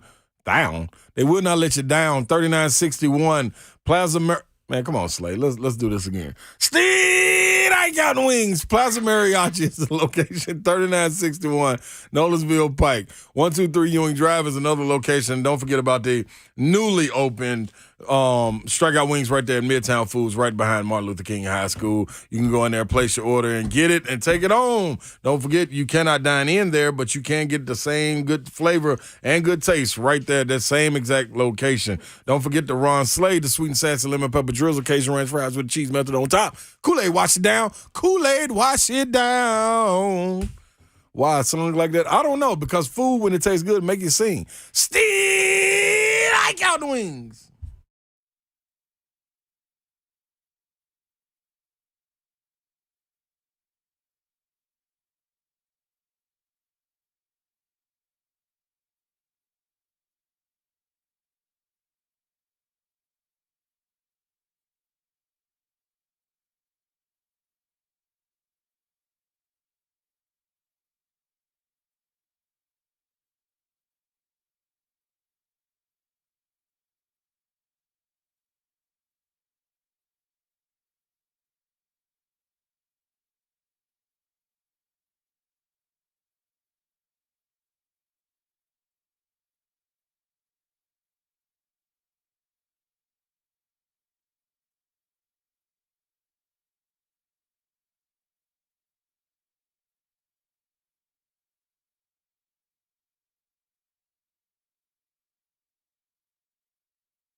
a party. This song is – I remember the first time I heard this song. It's like some songs you just hear and you're like, oh, my goodness, what was that? You want to cry? Yeah. Go watch Dear Mama on FX. It's a I haven't hit that yet. I binged it last night. When you get to episode 5. Dear Mama. The Tupac story. Oh, man. And his mama. Yeah. Yeah. And they tell him, man, that dude, listen, man, even if you different. don't like rap music, listen to Dear Mama for me, especially if you were like you had a single parent, single mom. Man, check that out, man. All right, SEC has some news. The spring meetings concluding tomorrow. They had golf day today, but they did manage to come up with an 8-game schedule, not the 9-game schedule. There we go. So that means one permanent opponent, which means things are going to get bungled up a little bit. No divisions either. Chris Lowe from ESPN.com joins us now. Chris, what's up? How are you? Hey, guys, imagine that. The SEC announces news that there is no news on the schedule. That's sort of hard to believe, isn't it? It is. Given how long they've kicked this can down the road. I mean, here's the thing I would start with. It's not like they just found out 2 or 3 or 4 months ago that OU and Texas, oh, by the way, are joining the conference in 2024. They've known this for a while. And still not to be able to figure out a way to get to 9 conference games really is pretty embarrassing, if you ask me. I understand there's different – people view it differently. If you're South Carolina, for instance, you're playing Clemson every year. If you're Kentucky, you're playing Louisville. Some schools, feel like, you know what, why add a 9th conference game if it means potentially we might not make a bowl game? I mean, there's a lot of, ifs, ands, or buts like that. Some schools are concerned about how it would affect the playoff with a 12 game. If there's another loss potentially in the cards for a team that maybe would have only lost 1 game and now all of a sudden they got 2 losses, is that going to affect their ability, to get into the playoffs? So there are questions, but, if the league really, if the SEC really does mean more, I know we're all tired of hearing that slogan, then play more freaking games that matter than the league. Play a 9th game. Find a way to do that. And it seems like they've just sort of found ways not to do it. Well, I think eventually the good news is this. They're going to play 9 games. Low. They're going to play 9 games. It's just whether or not it's 25 or 26. But in 24, the first year, when OU and Texas join, there'll be just a temporary, another bridge schedule. So how much of this was because a couple ADs were like, we don't have enough information to make this vote. And how much of this is Alabama is against the 9-game schedule because their 3 permanent opponents would be LSU, Auburn, and Tennessee? Well, I think that's part of it because earlier Alabama, when I say earlier, a year or so ago, they were pretty strongly in favor of 9 games. But I think when you look at it from a competitive advantage or disadvantage, Nick Saban, Greg Byrne feel like, if we're going to go to 9 games, is the playing field going to be level if we have to play LSU, Tennessee, and Auburn every year? The funny thing about that is if we've been having this discussion 3 years ago, do you think anybody would have worried about playing Tennessee every year? It changes. It's cyclical. And, what the landscape looks like right now may not look the same 3 years from now. We don't know what it's going to look like. I still think that, listen, we all have an opinion that if the SEC truly is the preeminent conference in college football in the last 20 years and the way they've dominated the sport certainly says it is, then play 9 games. Play more games within your conference. If you're going to be a representative of a conference, you need to play more of those games inside the conference.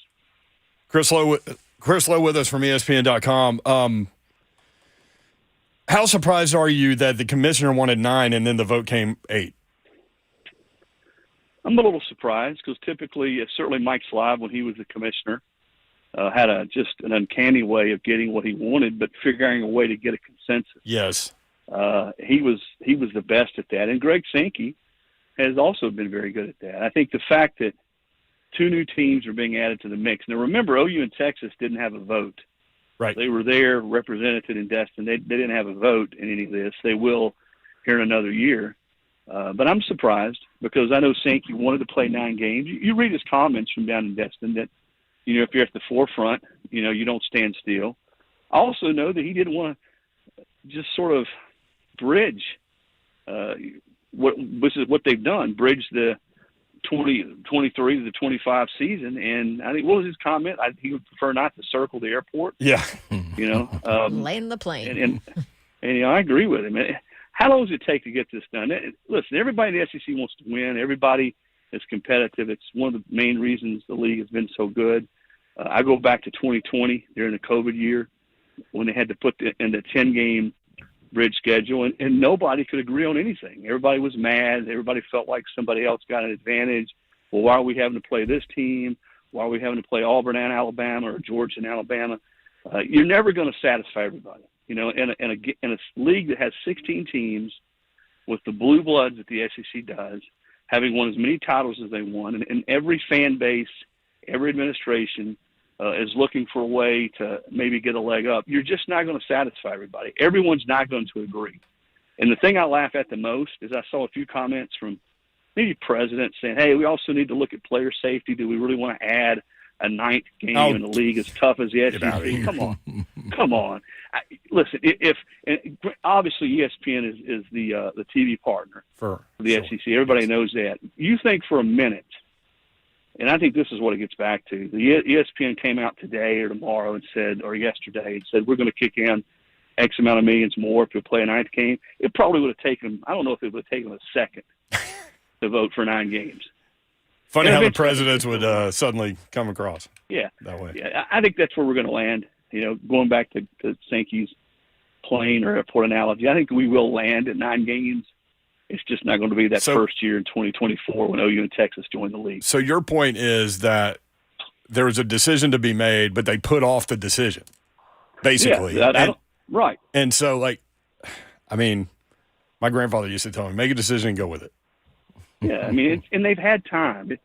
Somebody else said, I think Greg Byrne or somebody said, hey, we want more time, more information to make a good decision. They've had time. They've been kicking this can down the road for a while. They knew this was coming. Yeah. It's not a surprise that OU and Texas are going to be in this league in 2024.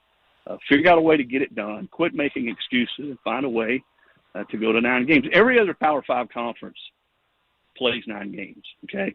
And I also understand this, and because if you want to play devil's advocate with me, because there's different ways to look at this, my opinion is not the end all. It really hasn't been broken for the SEC. They've dominated the sport. They've won title after title. 13 of the last 16 national titles with the 8-game conference schedule. Yeah, and even in a 4-game format, they've had 2 teams in the playoff, twice in the last 5 years.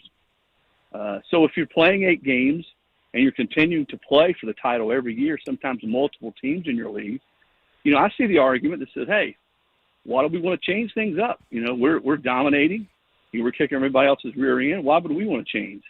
I do think, though, with the 12-game format in 2024, that it changes a little bit. I do think there's going to be more opportunity for a team that plays a really tough schedule to get in with 2 losses. It's right now 2 losses with 4 teams, but with 12 teams, and if you play 9 SEC games, and let's give Alabama some credit. Alabama has gone out the last few years. They've scheduled hard games, hard out-of-conference games. But if you play 12 games, 9 of which are in the SEC, and then you play Texas, and you play a USC, an Ohio State, a Michigan, a Florida State, I think even with 2 losses and you win some big games, you're going to have a real chance playing in the SEC with the grind the way it is to get into the playoff when 12 teams get invites. So they're taking the divisions out. It's just going to be one conference starting in that 24 season. What do you think that looks like? Does that mean we start the pods then, or is that getting pushed down the road too? No, I think we're going to have the one. My information is you'll still have that one team that everybody plays, their traditional permanent rival. For instance, Tennessee, I would imagine that's Vanderbilt. Yeah. Alabama, it's Auburn. Yeah. I do think they're going to try to find a way in 24 to still play those other traditional rivalries. Let's certainly hope. I think that was the plan. So, in other words, that Alabama could still play Tennessee, that Auburn could still play Georgia in this quote-unquote temporary schedule. Now, if we get to the point past 24 where they're still kicking that can down the road, and I don't think they will, then some of those rivalries may go away, which nobody wants to happen. Good stuff, Chris, man. Great timing on the visit. Really appreciate you. You bet, guys. See you. All right, at CeeLo ESPN on Twitter. You need to give him a follow. More on that when we come back. Also, we'll get into some Titans bits of news and notes. Also, Brett Kern retired officially today. You'll hear from the Titans' legendary punter. All of that coming up in the 5 o'clock hour, 104.5 The Zone.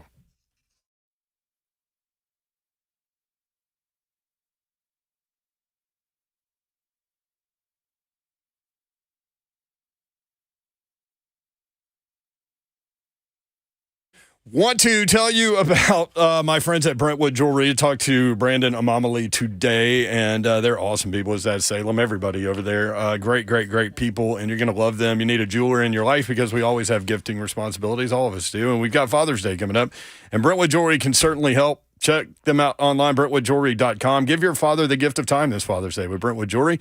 Choose from their large selection of timepieces, including brands like Bremont, Tissot, Oris, Longines, and Luminox. They have a gift that can fit any budget. And don't forget about Brentwood Jewelry's pre-owned Rolex marketplace.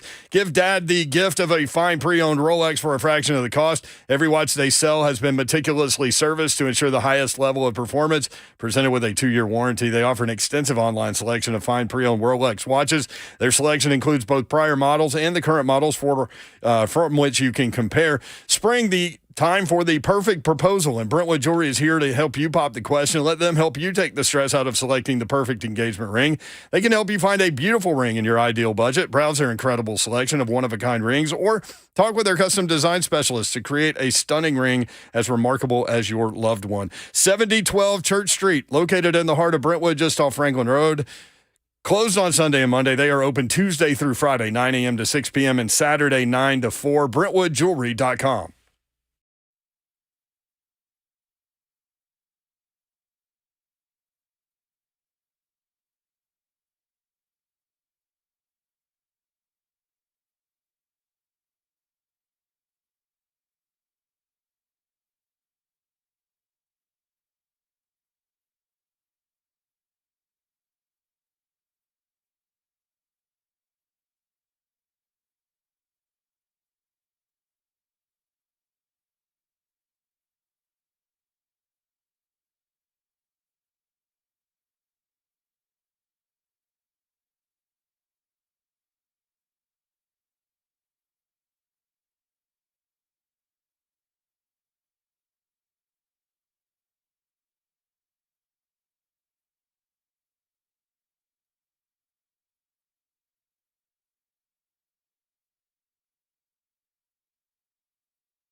Good evening from the Superbook.com sports desk. I'm Joe Honk. Developing news now from Destin.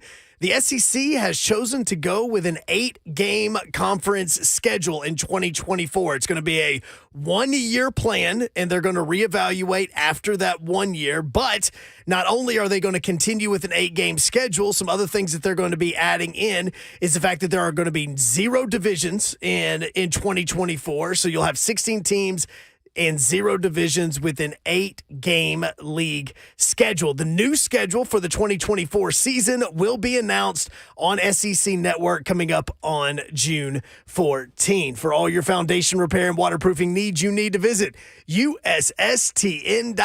Breaking news at once on your home for the Vols, the flagship station for your Tennessee Titans, as well as home to 3HL. This is 104.5 The Zone.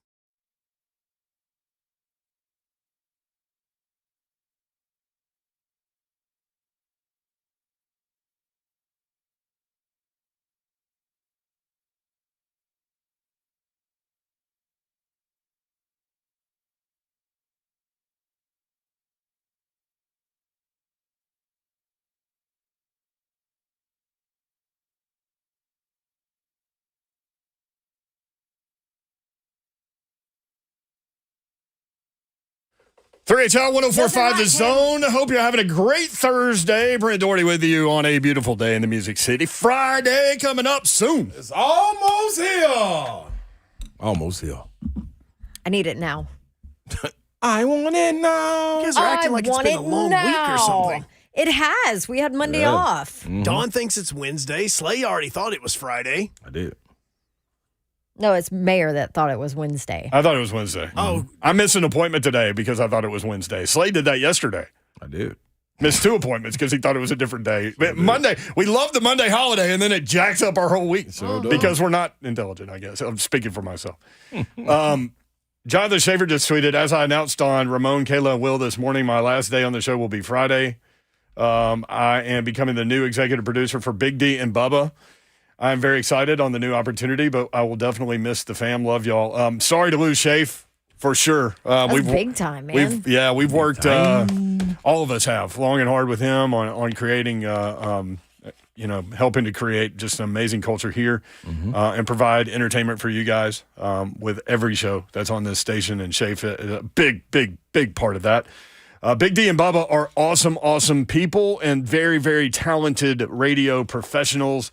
Known those guys for a long time, and Shafe's going to a great team there. So we wish him the best. Most definitely. In his new path. Yes, keep on pushing. All right, Don Davenport is here. Did we already say that? Guess not. No, we didn't. I get locked into like the next thing, and then I forget if we did the previous thing. We're here. We're here. I mean, it's 5 o'clock on a Thursday, Babs. Come on. You got what you wanted in the SEC schedule, deal? I mean, honestly, I didn't care either way. But my whole argument was it ain't broke, don't fix it. I mean, when I saw this stat, the SEC has won 13 of the last 16 national titles while playing an 8-game conference schedule. Why change it? They're going to take hits from the other conferences who all play 9 conference games. All these conferences are not created equal. That is definitely true. And that's what Tim Brando doesn't understand. Ron Slay was not created equally to a lot of people. I'm in the building. Hey, I'm in the building. They try to jump each other. Yeah, he tried to beat me again. Which I guess didn't come out right. But Yeah. It's just me, though. So I have to get on a table to try to jump him. He's way taller than I am. I told y'all, we used to do that at Julia Green School back when I was like 12 years old. We'd pull the picnic tables out on the court. I was so scared to do that. With those like 1975 iron rims that don't bend at all. Mm-hmm. And let me just tell you, it's a weird feeling when you jump from a level and land from a different level. Yeah, your body don't calculate. You're not ready for that. No. You almost overturn yourself. Yep. So you know what they did after I moved out? They got rid of them and put in low goals. See, so y'all can like have your little 9-foot dunk goals. contest. Yeah, y'all want a dunk contest? Y'all can have your little dunk contest. Your little dunk contest is right, man. NBA Finals tonight. It is. It's time, baby. It's Thursday. Miami +9. Is Kyle Phillips on today? Might as well run it back. By the way, Slade did a little film evaluating of Kyle Phillips. He looked good, too. You went back to what game? The Giants game. And you saw what? Before we lost him. Yeah, before. Yeah. He couldn't touch. He couldn't be touched coming off the line. Like, quick feet, route running, precise. Even when they wasn't targeting him, like, he was not getting touched coming off the line, man. So that bodes well. That was year one. That was game one. Yeah, exactly. So imagine what he's been able to watch as far as film, put on more weight, confidence coming into year two, more of a fire burning in his belly, even more. I expect some good things out of Kyle Phillips. I expect some good things out of Traylon Burks. I expect some good things out of Chig. That's three quality guys right there to be able to, and those guys right there are good hands guys, I believe. You know what I'm saying? Uh-huh. I think that's what we saw with Kyle Phillips early in the preseason. I think we saw the same thing and with confidence coming from Tannehill. We got to see that build with Chig, and we most definitely saw that with.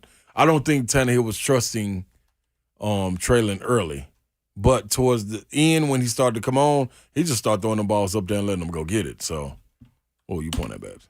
No, I was pointing at you like I think you're dead on. Okay. And then it made me think about an article that we read earlier talking about Dez Fitzpatrick. Yes. So Nick Farabaugh, I don't know who he is, but he he covers the Steelers. He's a Steelers beat writer for SteelersNow.com. Yep. And he tweeted this, I think it was yesterday. There was one wide receiver who was the talk of the town in the locker room on Wednesday after lighting up the secondary during practice. Meet Dez Fitzpatrick. That's crazy. So, of course, all Titans fans are like quote tweeting it. Enjoy. Yeah. Hope you rely on him. Blah, blah, blah.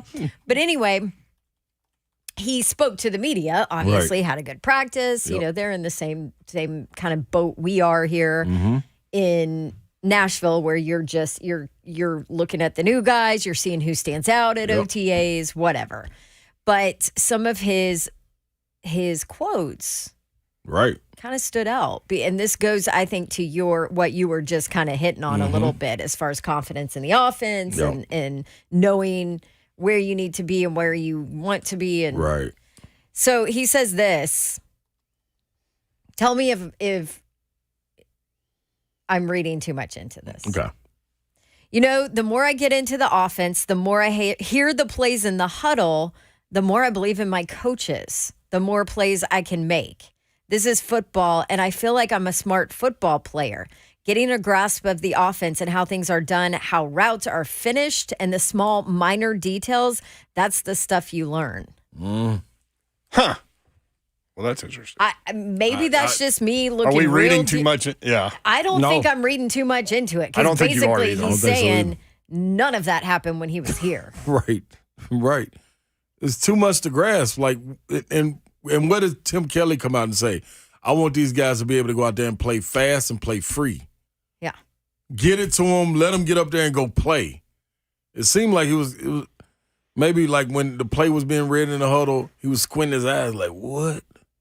Okay, we got to do what? Yeah, so, yeah. It's going to be interesting, man.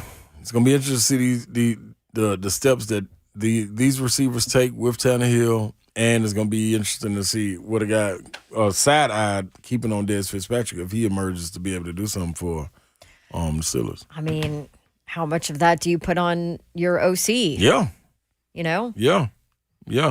What, I mean, we're going to find out. You didn't know how to finish routes? Dude, I can't wait. They didn't teach you how to finish routes? Is there a preseason that you've looked forward to more than this one? Like, I can't think. Like, I cannot wait to see so many different things. I don't know. But obviously, I don't know if look forward is the right. No, I want to see what this offense looks like, and they're going to run the offense no matter who's out there. So you can see conceptually what they're going to be. They're going to be vanilla, but in terms of like pace and things like that. I'm anxious to see. And we'll get an idea at practices. Right, exactly.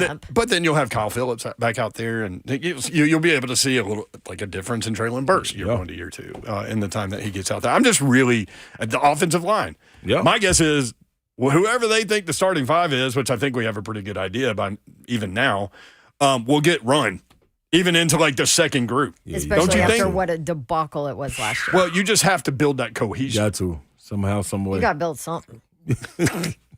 Other than suck. Straw house, stick house. You've got a brand new center for the first time in a while. A rookie left guard. Yep. A free agent left tackle. So you've got to second year right tackle. Yeah. Yep. A guy that got the more you go through this, a journeyman that got beat out by a rookie, and that's why he's here. Who's the right guard? At right guard, Brunskill. Brunskill. Okay. Yep. and this. Raiden's coming off the ACL. You're going through all this, and this is the offensive line that all Titans fans are like, this is amazing. Look how great this offensive line is going to be. They fixed it because it was that so bad. Yep. It was that bad. I think this will be the first time you can say Babs. And I know you don't like to say this. Ever since I been part of the team, you don't like saying this. It can't get worse. I don't think that offensive line can get worse. No, dude, Daly gone. There's no way. There's no way. Babs, this has got to be the first time, Babs. I mean, you don't have the Autobahn open on the left side. Right. Like it can't. Hey, y'all want to run I'm at the not gonna quarterback lie. as fast as you can? Yeah. I feel way more comfortable with you saying that when talking about the offense. Did other teams have like edge guys that went up against Daly like pull hamstrings because they just went so fast? What? Or made their teammate do something where they couldn't play. Oh, man. Like I would have tripped my teammate. Nah, I'm getting out there today. I'm playing against some Titans. 615-737-1045 if you want in the legendary punter. Brett Kern retired today. He's playing golf right now. Oh. Good for him. As he should. As Full he should. circle right there. I did ask him, what was your favorite moment as a Titan? And he let me in on that. So I'll share that with you. You'll hear from Brett Kern next. 3HL 1045 The Zone.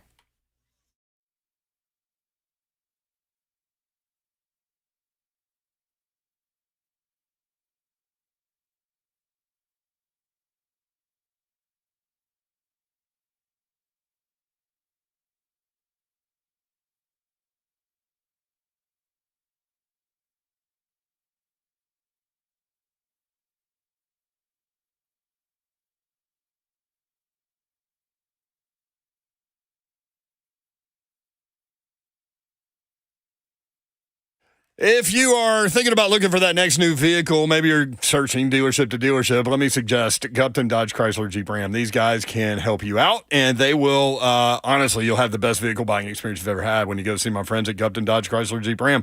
I've bought multiple vehicles from them. They're awesome people. Daniel Gupton and his crew are ready to help you. Ken Gupton also, and you can go up there, find out all the information you need. They'll answer every question you have, and they'll, with you, collaborative effort, come up with the best situation for you. Take that test drive, go inside. They will help make the numbers work, and it will be that easy. I know it's a big decision, but you can make it with comfort and confidence with my friends at Gupton Dodge Chrysler Jeep Ram. 3450 Tom Austin Highway in beautiful Springfield, Tennessee. 24 west to exit 35. Straight shot into the best vehicle buying experience that you have ever had.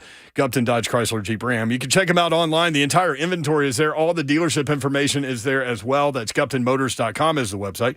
Again, GuptonMotors.com. 3450 Tom Austin Highway in Springfield, Tennessee. Just 30 minutes from downtown Nashville. That's Gupton Dodge Chrysler Jeep Ram.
3HL 104.5 The Zone. Brett Doherty, Don Davenport, Ron Slay with you.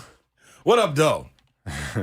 Rams defensive coordinator Raheem Morris, you guys see this story, reportedly helped save a child from drowning in a Las Vegas swimming pool this weekend. Oh, my Saw that, man. Props.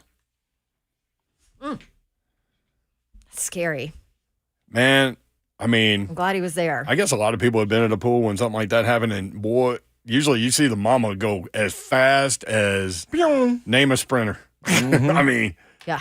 But glad to see that story. Lady Vols softball wins. They open with a 10-2 lead against Alabama in their College World Series opener today, en route to a 10-5 win. The Lady Vols will play Oklahoma, who beat Stanford 2-0 today. They'll play Saturday at 2:00. Oklahoma now with a record in women in softball, 49 consecutive wins. Bring it. Bring it on. We want some more. That's pretty amazing. 49 straight wins. That's a nice feat. It's a nice feat. Oklahoma has a loss now, but they've won 51 games this season, right? I have no idea. I just know that they've won 49 in a row, and they almost lost the game before this one. But they got like a 7th inning homer to send it into extras, and then one in the extra innings. Crazy. Hunk sent this along, I think. I'm saying. From Twins Daily. According to Greg Harvey, Sonny Gray, former Smyrna superstar and Vandy pitcher, just accomplished something no other pitcher has in over 100 years. Pitchers in Major League Baseball history to be undefeated with a sub-2 ERA and no home runs allowed through their first 11 starts of the season. Eddie Chicade, is that how I pronounce his name? Yeah, he's a member of the 1919 Black Sox. He was the starting pitcher in 3 of their World Series games. And featured prominently in the movie 8 Men Out. Yes, he started game 1, and they just kept looking at him going, all right, when are you going to start throwing this thing? Because we got a lot of money we're trying to get here. So that was the only other guy to do this. So Sonny Gray's still out there, man. It's rocking and rolling. I thought it was a cool story that Tim Corbin went to watch him before he offered him. He went to watch him play football. He played quarterback for Smyrna, and he went to watch him. He's a really good quarterback. Yep, he went to watch him play football, and after he watched him play football, he offered him a scholarship that day. That was enough to see. See, sometimes you just got the eye. And I was talking to a buddy that was over at the Vanderbilt facility, talking to Pedro Alvarez, who was a slugger for Vanderbilt and played a long time in the major leagues. And Sonny Gray walked by and like introduced himself, and he was like, and guy was like, I'm Pedro Alvarez. And Sonny goes, I know who you are. I'm about to strike you out. Like first thing he said to him. He's feeling himself. Okay. I like that. I love talking about. Love the confidence there. By the way, Honk has his Strike Zone podcast tonight, right? That is right. And Eric Sorensen from D1 Baseball is going to join me to help preview the regionals. There you go. Time to get it on. Thank you, man. 16 baseball regionals in college baseball in the NCAA tournament. 8 of them are being hosted by SEC teams. And weird fact about Tennessee. Tennessee's playing Charlotte. Yeah. The number 1 player on Charlotte's team, his name is Cam Fisher. He leads all of college baseball in home runs. He is from Knoxville. Huh. Somehow he got out of Knoxville. And he's in Charlotte. He's got 31 home runs this year. What is he? What is he, sophomore? Are you trying to get him in the transfer portal? No, I'm trying to figure out when. I think he's a senior this year. Yeah, NIL didn't really kick in yet. Yep. Have a good time out there. Have a good time in Charlotte. He'll probably be back in Knoxville next year. Come on.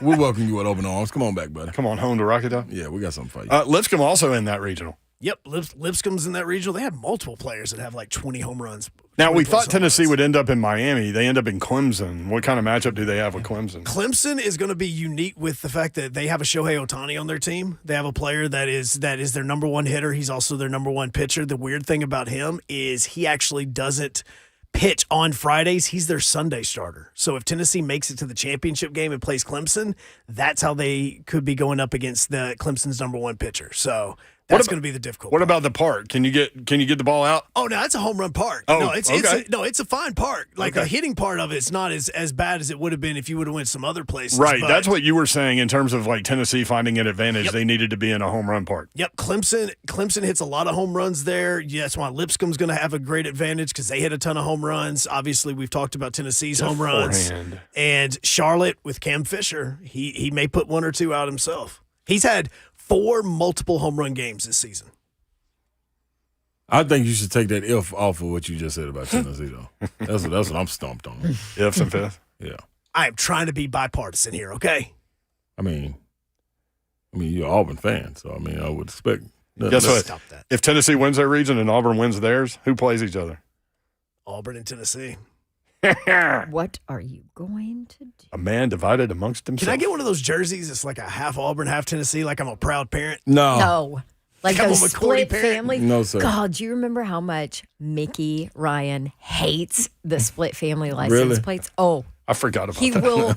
will like go H-Town Mickey lose his mind on Yeah. it. I'm like, why? Hates him. I can dig it. NBA Finals hates 'em. coming up tonight. Miami at Denver. What, 7:30?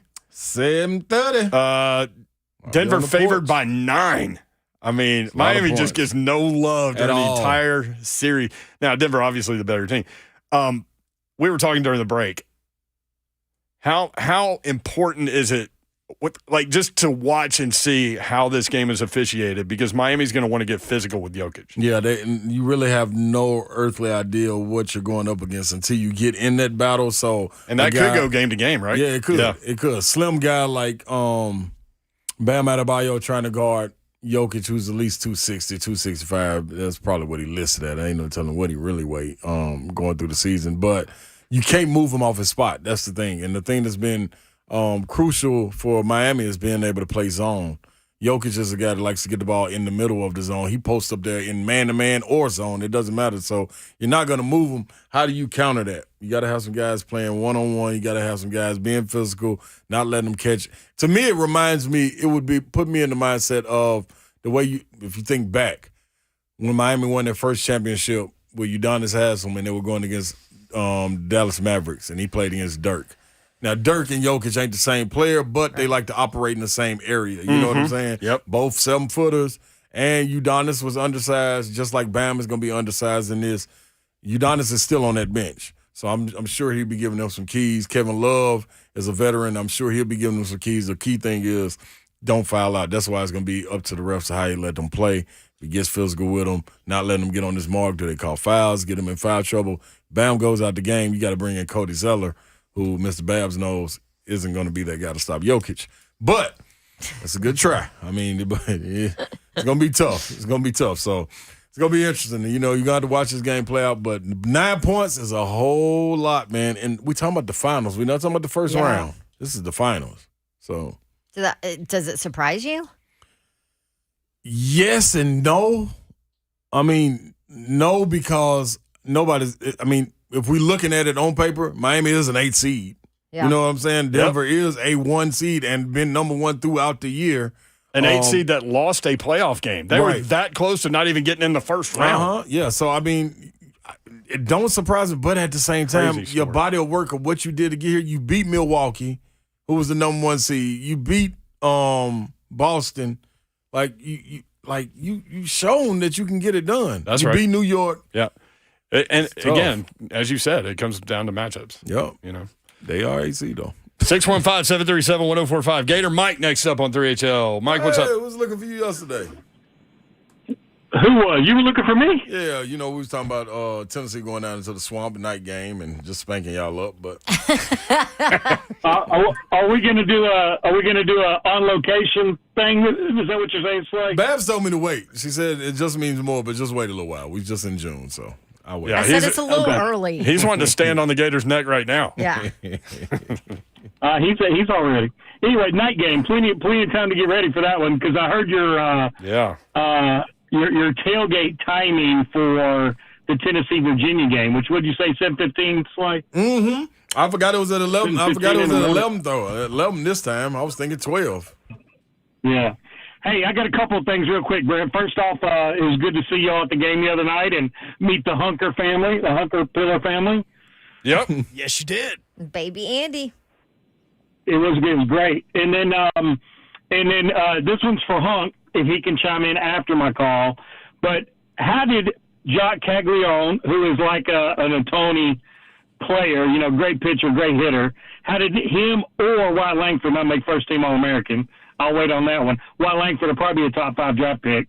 And then Josh Rivera didn't make any of the teams, probably one of the best shortstops in the country. I don't get it. But then also, Slay, we got to give a shout-out again to Gator legend Udonis Haslem. I know you brought him up. 7th NBA Finals, still making it go along. That's amazing. We've had those stats. Yeah, he's had an amazing career all around from high school all the way through the pros. But always good to talk to y'all, and I'll hang up and listen. All right, thanks, Mike. Appreciate it. All right, take care, man. There you go, Slay. There's your Gator Mike. Yeah, I appreciate him coming through. Like everything he said was kind of spot on. Like I do give props to my guy UD, man. He It's plenty of guys once they reach a level that won't respond, but I will say that, man, UD always responds back and everything. So I am cheering for Miami to go on and win a championship. I would love to see him on his farewell tour get a chip to go out the door with. It's gonna be tough. How different is that's amazing? Udonis Haslem. Yeah, isn't it? How old is he? I don't know, but I even forgot he was a Gator. 40. I want to say like 43. I didn't. Boy, he had some games against the Vols. Man. Against you were. I know you're older though. No. You totally missed that. Anyway. Oh, sorry. Yeah. I was looking up information on Udonis Haslem. How different is he is 42. He'll be 43 on the June 9th. I was right. Told you. How different is playoff basketball playoff NBA basketball than regular season NBA basketball? Oh my gosh. You can see it. Oh, the energy, you feel it. And I'm speaking from sitting in the crowd. You feel it when you walk in the arena. Like you go into a regular season game, and I mean Christmas is a big deal.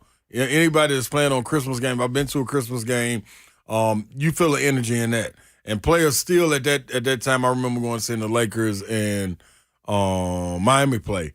Guys still saying what's up, and going through their pregame routine. Then I also went to the Western Conference Finals when Melo and them were playing the Lakers, when they were playing Kobe and them. And Melo was my guy.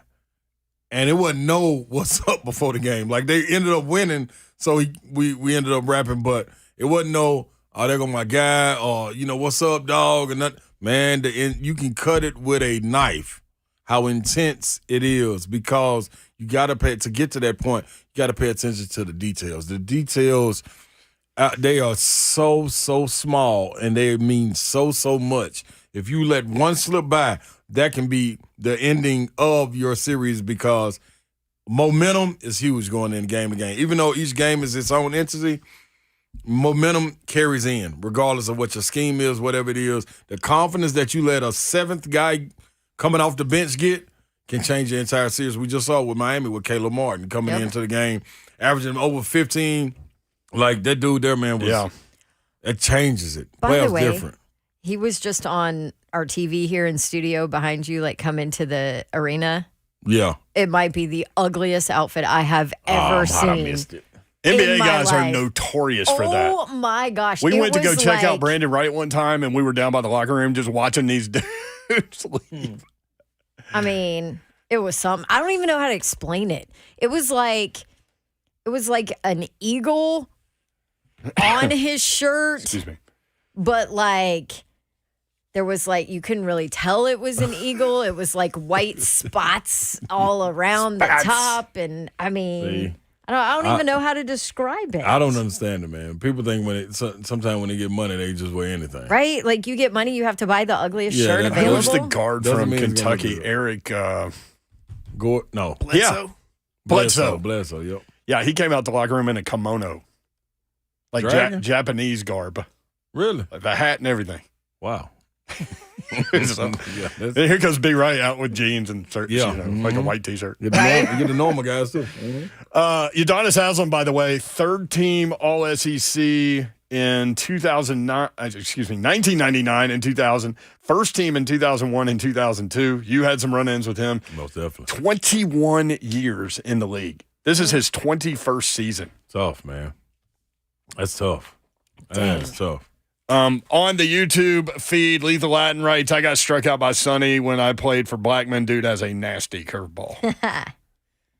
He's the best, too. I ain't Sonny standing Gray. in no box. We'll hear from Brett Kern when we come back. Stay tuned. 3HL presented by Spring Hill Heating and Cooling, springhillac.com. The F&M Bank chat is up and running. You can watch the show live, YouTube, Facebook Live, Twitter, and Twitch. Twitch, please.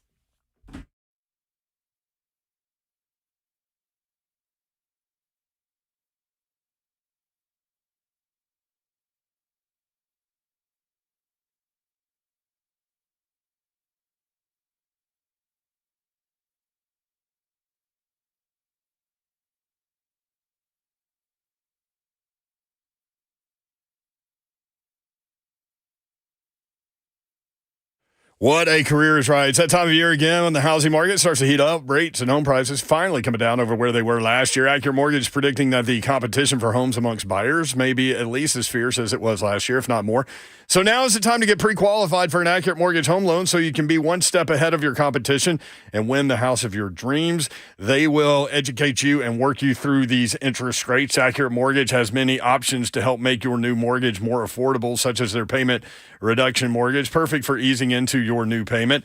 Krista said this, super easy to get the process started, and they were there from start to finish. They never made us feel like any question was dumb, and we felt very comfortable talking with them. We closed on our home in 19 days. They are the definition of a dream team. I cannot thank them enough. For more details, visit Accurate Mortgage today, AccurateMTG.com. Let them know you heard about them on The Zone.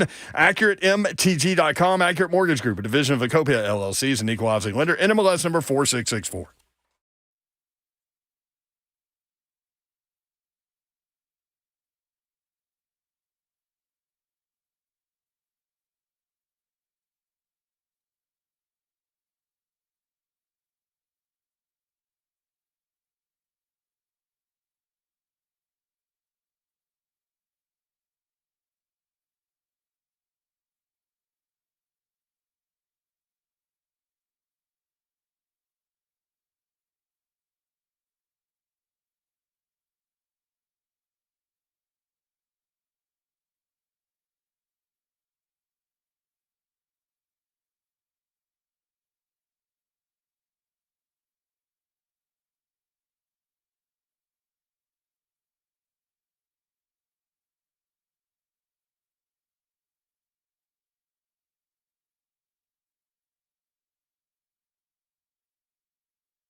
3HL 104.5 The Zone. Hope you're having a great Thursday. Friday edition of 3HL coming up tomorrow, which means Trash Talk Friday. Slay always says it means Friday also. That's exactly what it means, Joe. What else would it mean? Congrats to legendary Titans punter Brett Kern, officially announced his retirement today. Kern star. I mentioned that 50-yarder in the playoffs in New England up by 1 with 25 seconds left to the 1-yard line. I asked him today, he's on the golf course, which – I mean, good for you. Of course he is. Yes. We would expect nothing less. He's got to work on his senior tour career. That's what I'm saying.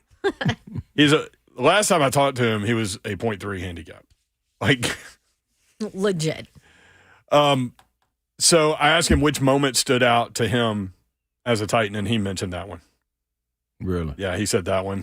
Because that put New England on the 1-yard line. That ended the game. And then Logan Ryan with the pick six on the very next play.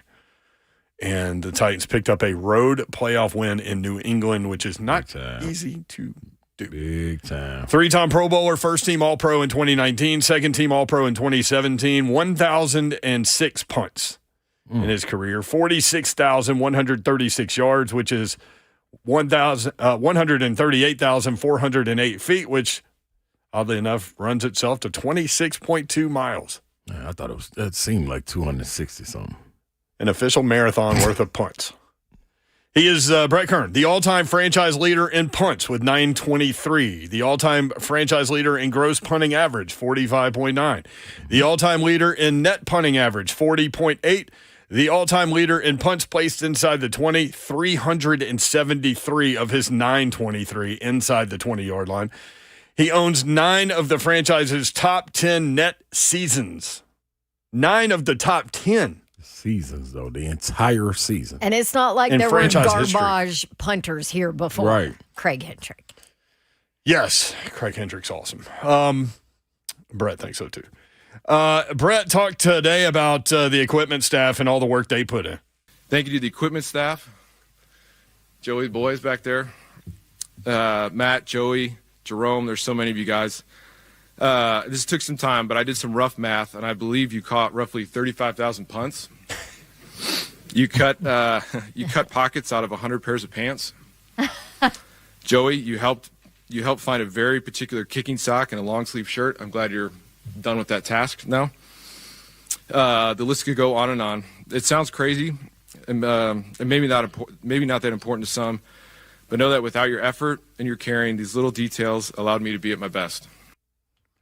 Looking at a picture of the family at the podium today, his son Bryce and how tall he is, man. We watched him grow up.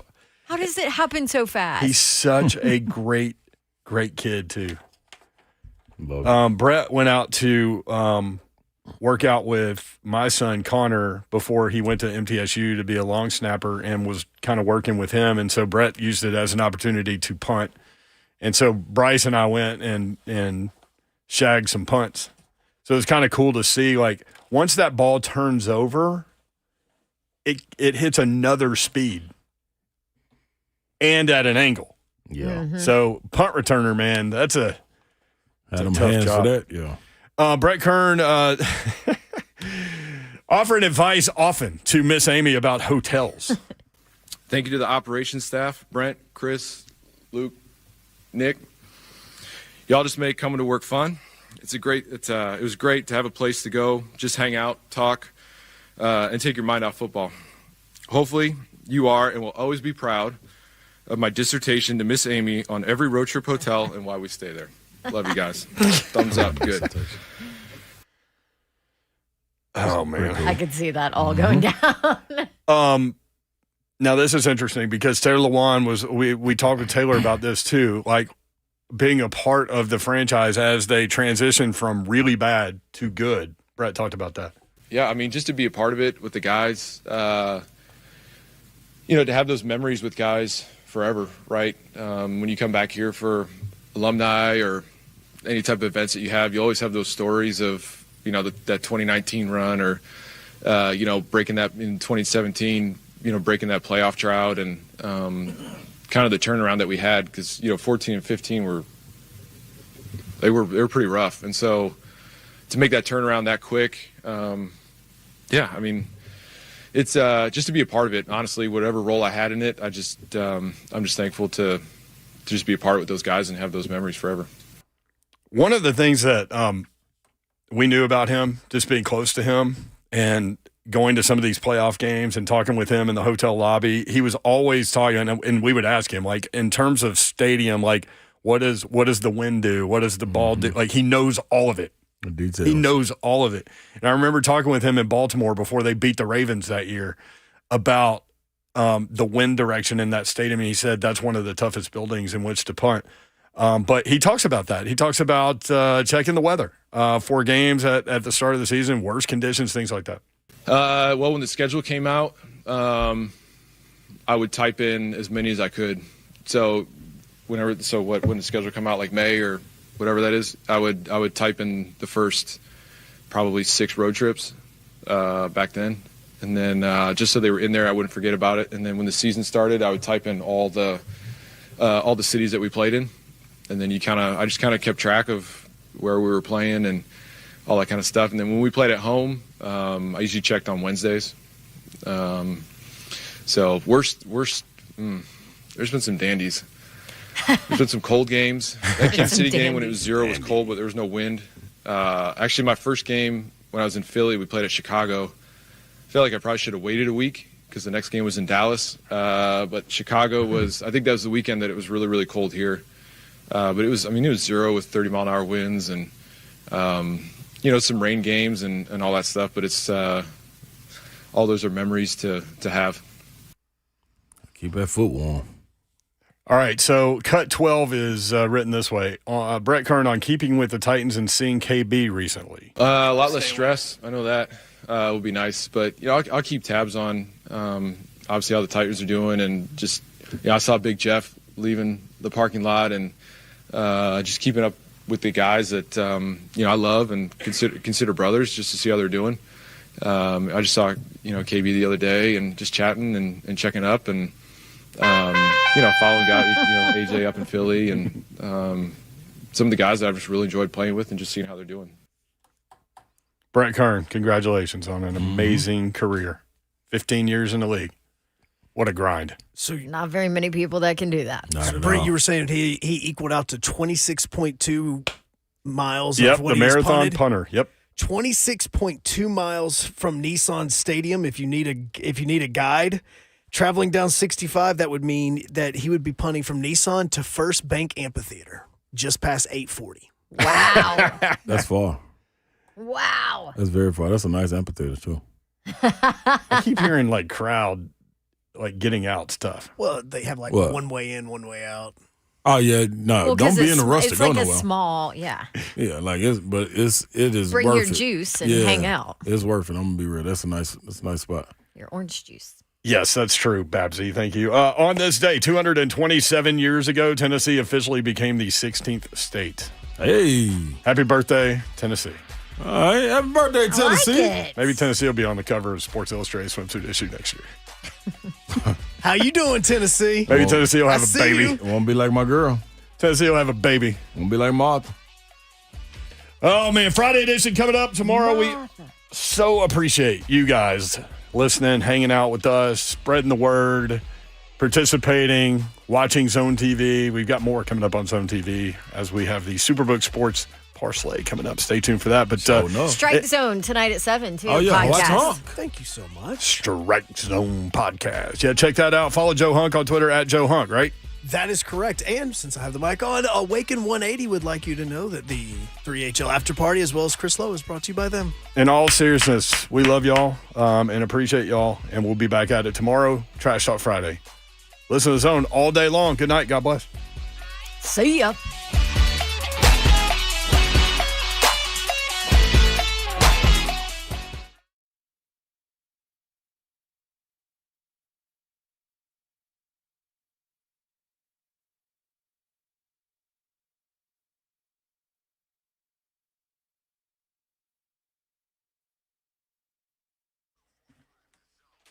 Well, you made it. You made it to the end of the show, man. It's going to be real cool and simple, people. Superbook Sports, you know what to do to dial into it. Yeah, Slay's got your parlay coming up. I've got a pick for you as well. But to participate, you need to download the Superbook Sports app right now or visit superbook.com to wager and win today. Make sure you take care of all that. Mine is real simple, man. You go to the odds boost, scroll down, and guess what it says? Parlay has been boosted to $13.50. Let's go get this money tonight, baby. You read it. All you got to do is click it. It's already done for you. You got a pick tonight, Yor? Miami plus the 9. Oh, I'm riding with that anyway. Let's get it.